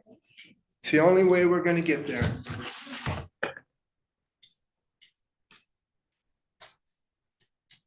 And to start, I'll just mention what's already on in my printer was jammed up, so I couldn't have a handout. I wasn't quite ready for it anyway. I'm hoping I can get it to you guys like in a day or two, email it to you and get it on the county website. But just to mind that the cast vote records, 80% of them show 168 of the counties checked out of 202 showed election fraud, that unnatural fraud. Also, I've mentioned Eric Coomer from Dominion Voting Machine made that comment supposedly, and I believe it's true. Don't worry about effing Trump. He's not going to win. I made sure of that. And and I've talked to the county clerk here. She said, well, we don't work with Dominion. I've mentioned this before. We work with Election Source. Well, Election Source went to the meeting. Their top two people, CEO and his assistant, went to the meeting downstate near Muskegon, I think. And on that meeting, they were recorded saying, yes, these machines have a back door into them. And so that should be spoken of. I've asked the clerk to ask them about this back door, and this should come out in public. What did they say about this? The third thing is the Michigan Supreme Court candidates from 2020. The unexpected swings in Leelanau County was 34%, Antrim County about 39%, and Grand Traverse County 44.6 or 45%. How did that happen? And a fourth one, I was talking to Lois Bailey briefly and mentioned all these Democrats, and before 2020 said, we can't use these machines. They're, Hillary Clinton, all these people. There's some of them right there. And that's on my website. It's public comment number 8, about 2 years ago. So that should be answered too. Does anyone have a good answer for that? So the simple solution is hand counting. And here's a diagram to show the comparison of hand counting to electronic voting. And they're comparing an apple for hand counting would be $2.71 each, to a slice for the machines is $3.84, but then there's all this stuff that's not accounted for. So here's a simple way. Linda Rance in Missouri, this is the way she does it. This is front and back the same, and it's a ballot tally. And each election has a number to represent a candidate. And this election has 41 candidates. It has 25 on a page, and they call it out, and you put in the dots there. And so that's very simple. And this one is where you transfer it to. The first batch of 25 votes, this is the first one they ran. And the fifth one is right here. And they had us fill in these numbers. And it's very simple to do. We did a short, it's like called a quick test for it. So and they're all carried down here. And these numbers have to match. The totals coming down this way to the totals coming over here. And this is the next one where the batches are all accumulated together. And this is the final score, but you can't read this. This is in numbers. So this is all just transferred to the list of candidates right there. So that's all transferred. It's very easy, very simple. You have Republicans and Democrats working on it together. And you can find this on March 18th online, and I'll try to get this stuff online too. Please check it out. It's so simple and fair. Thank you. Any other public comment? Sir?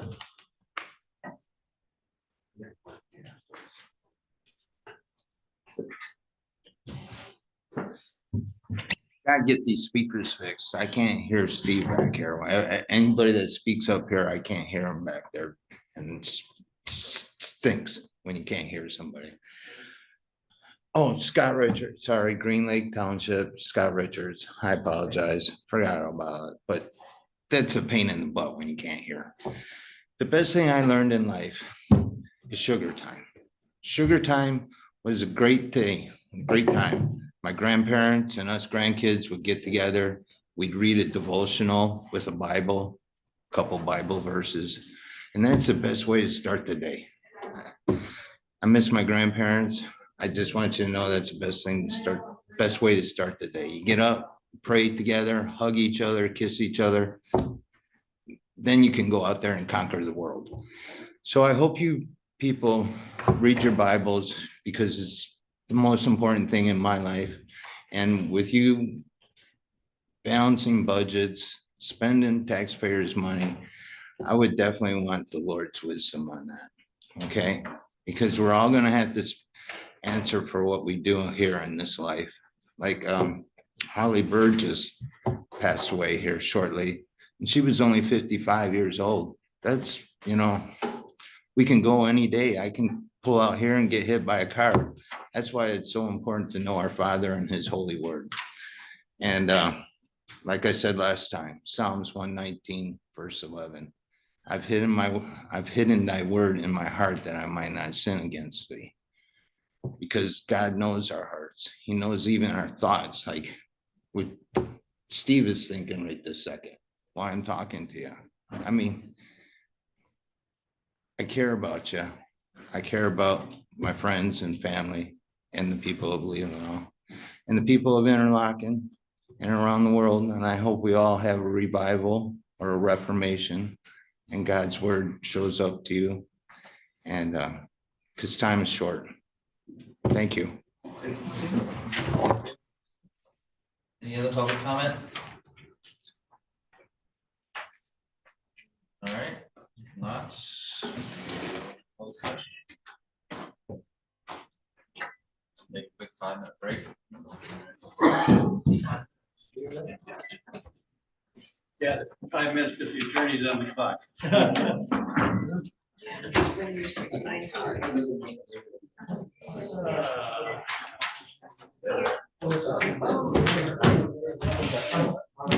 Thanks for.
Save you seat. Oh, good.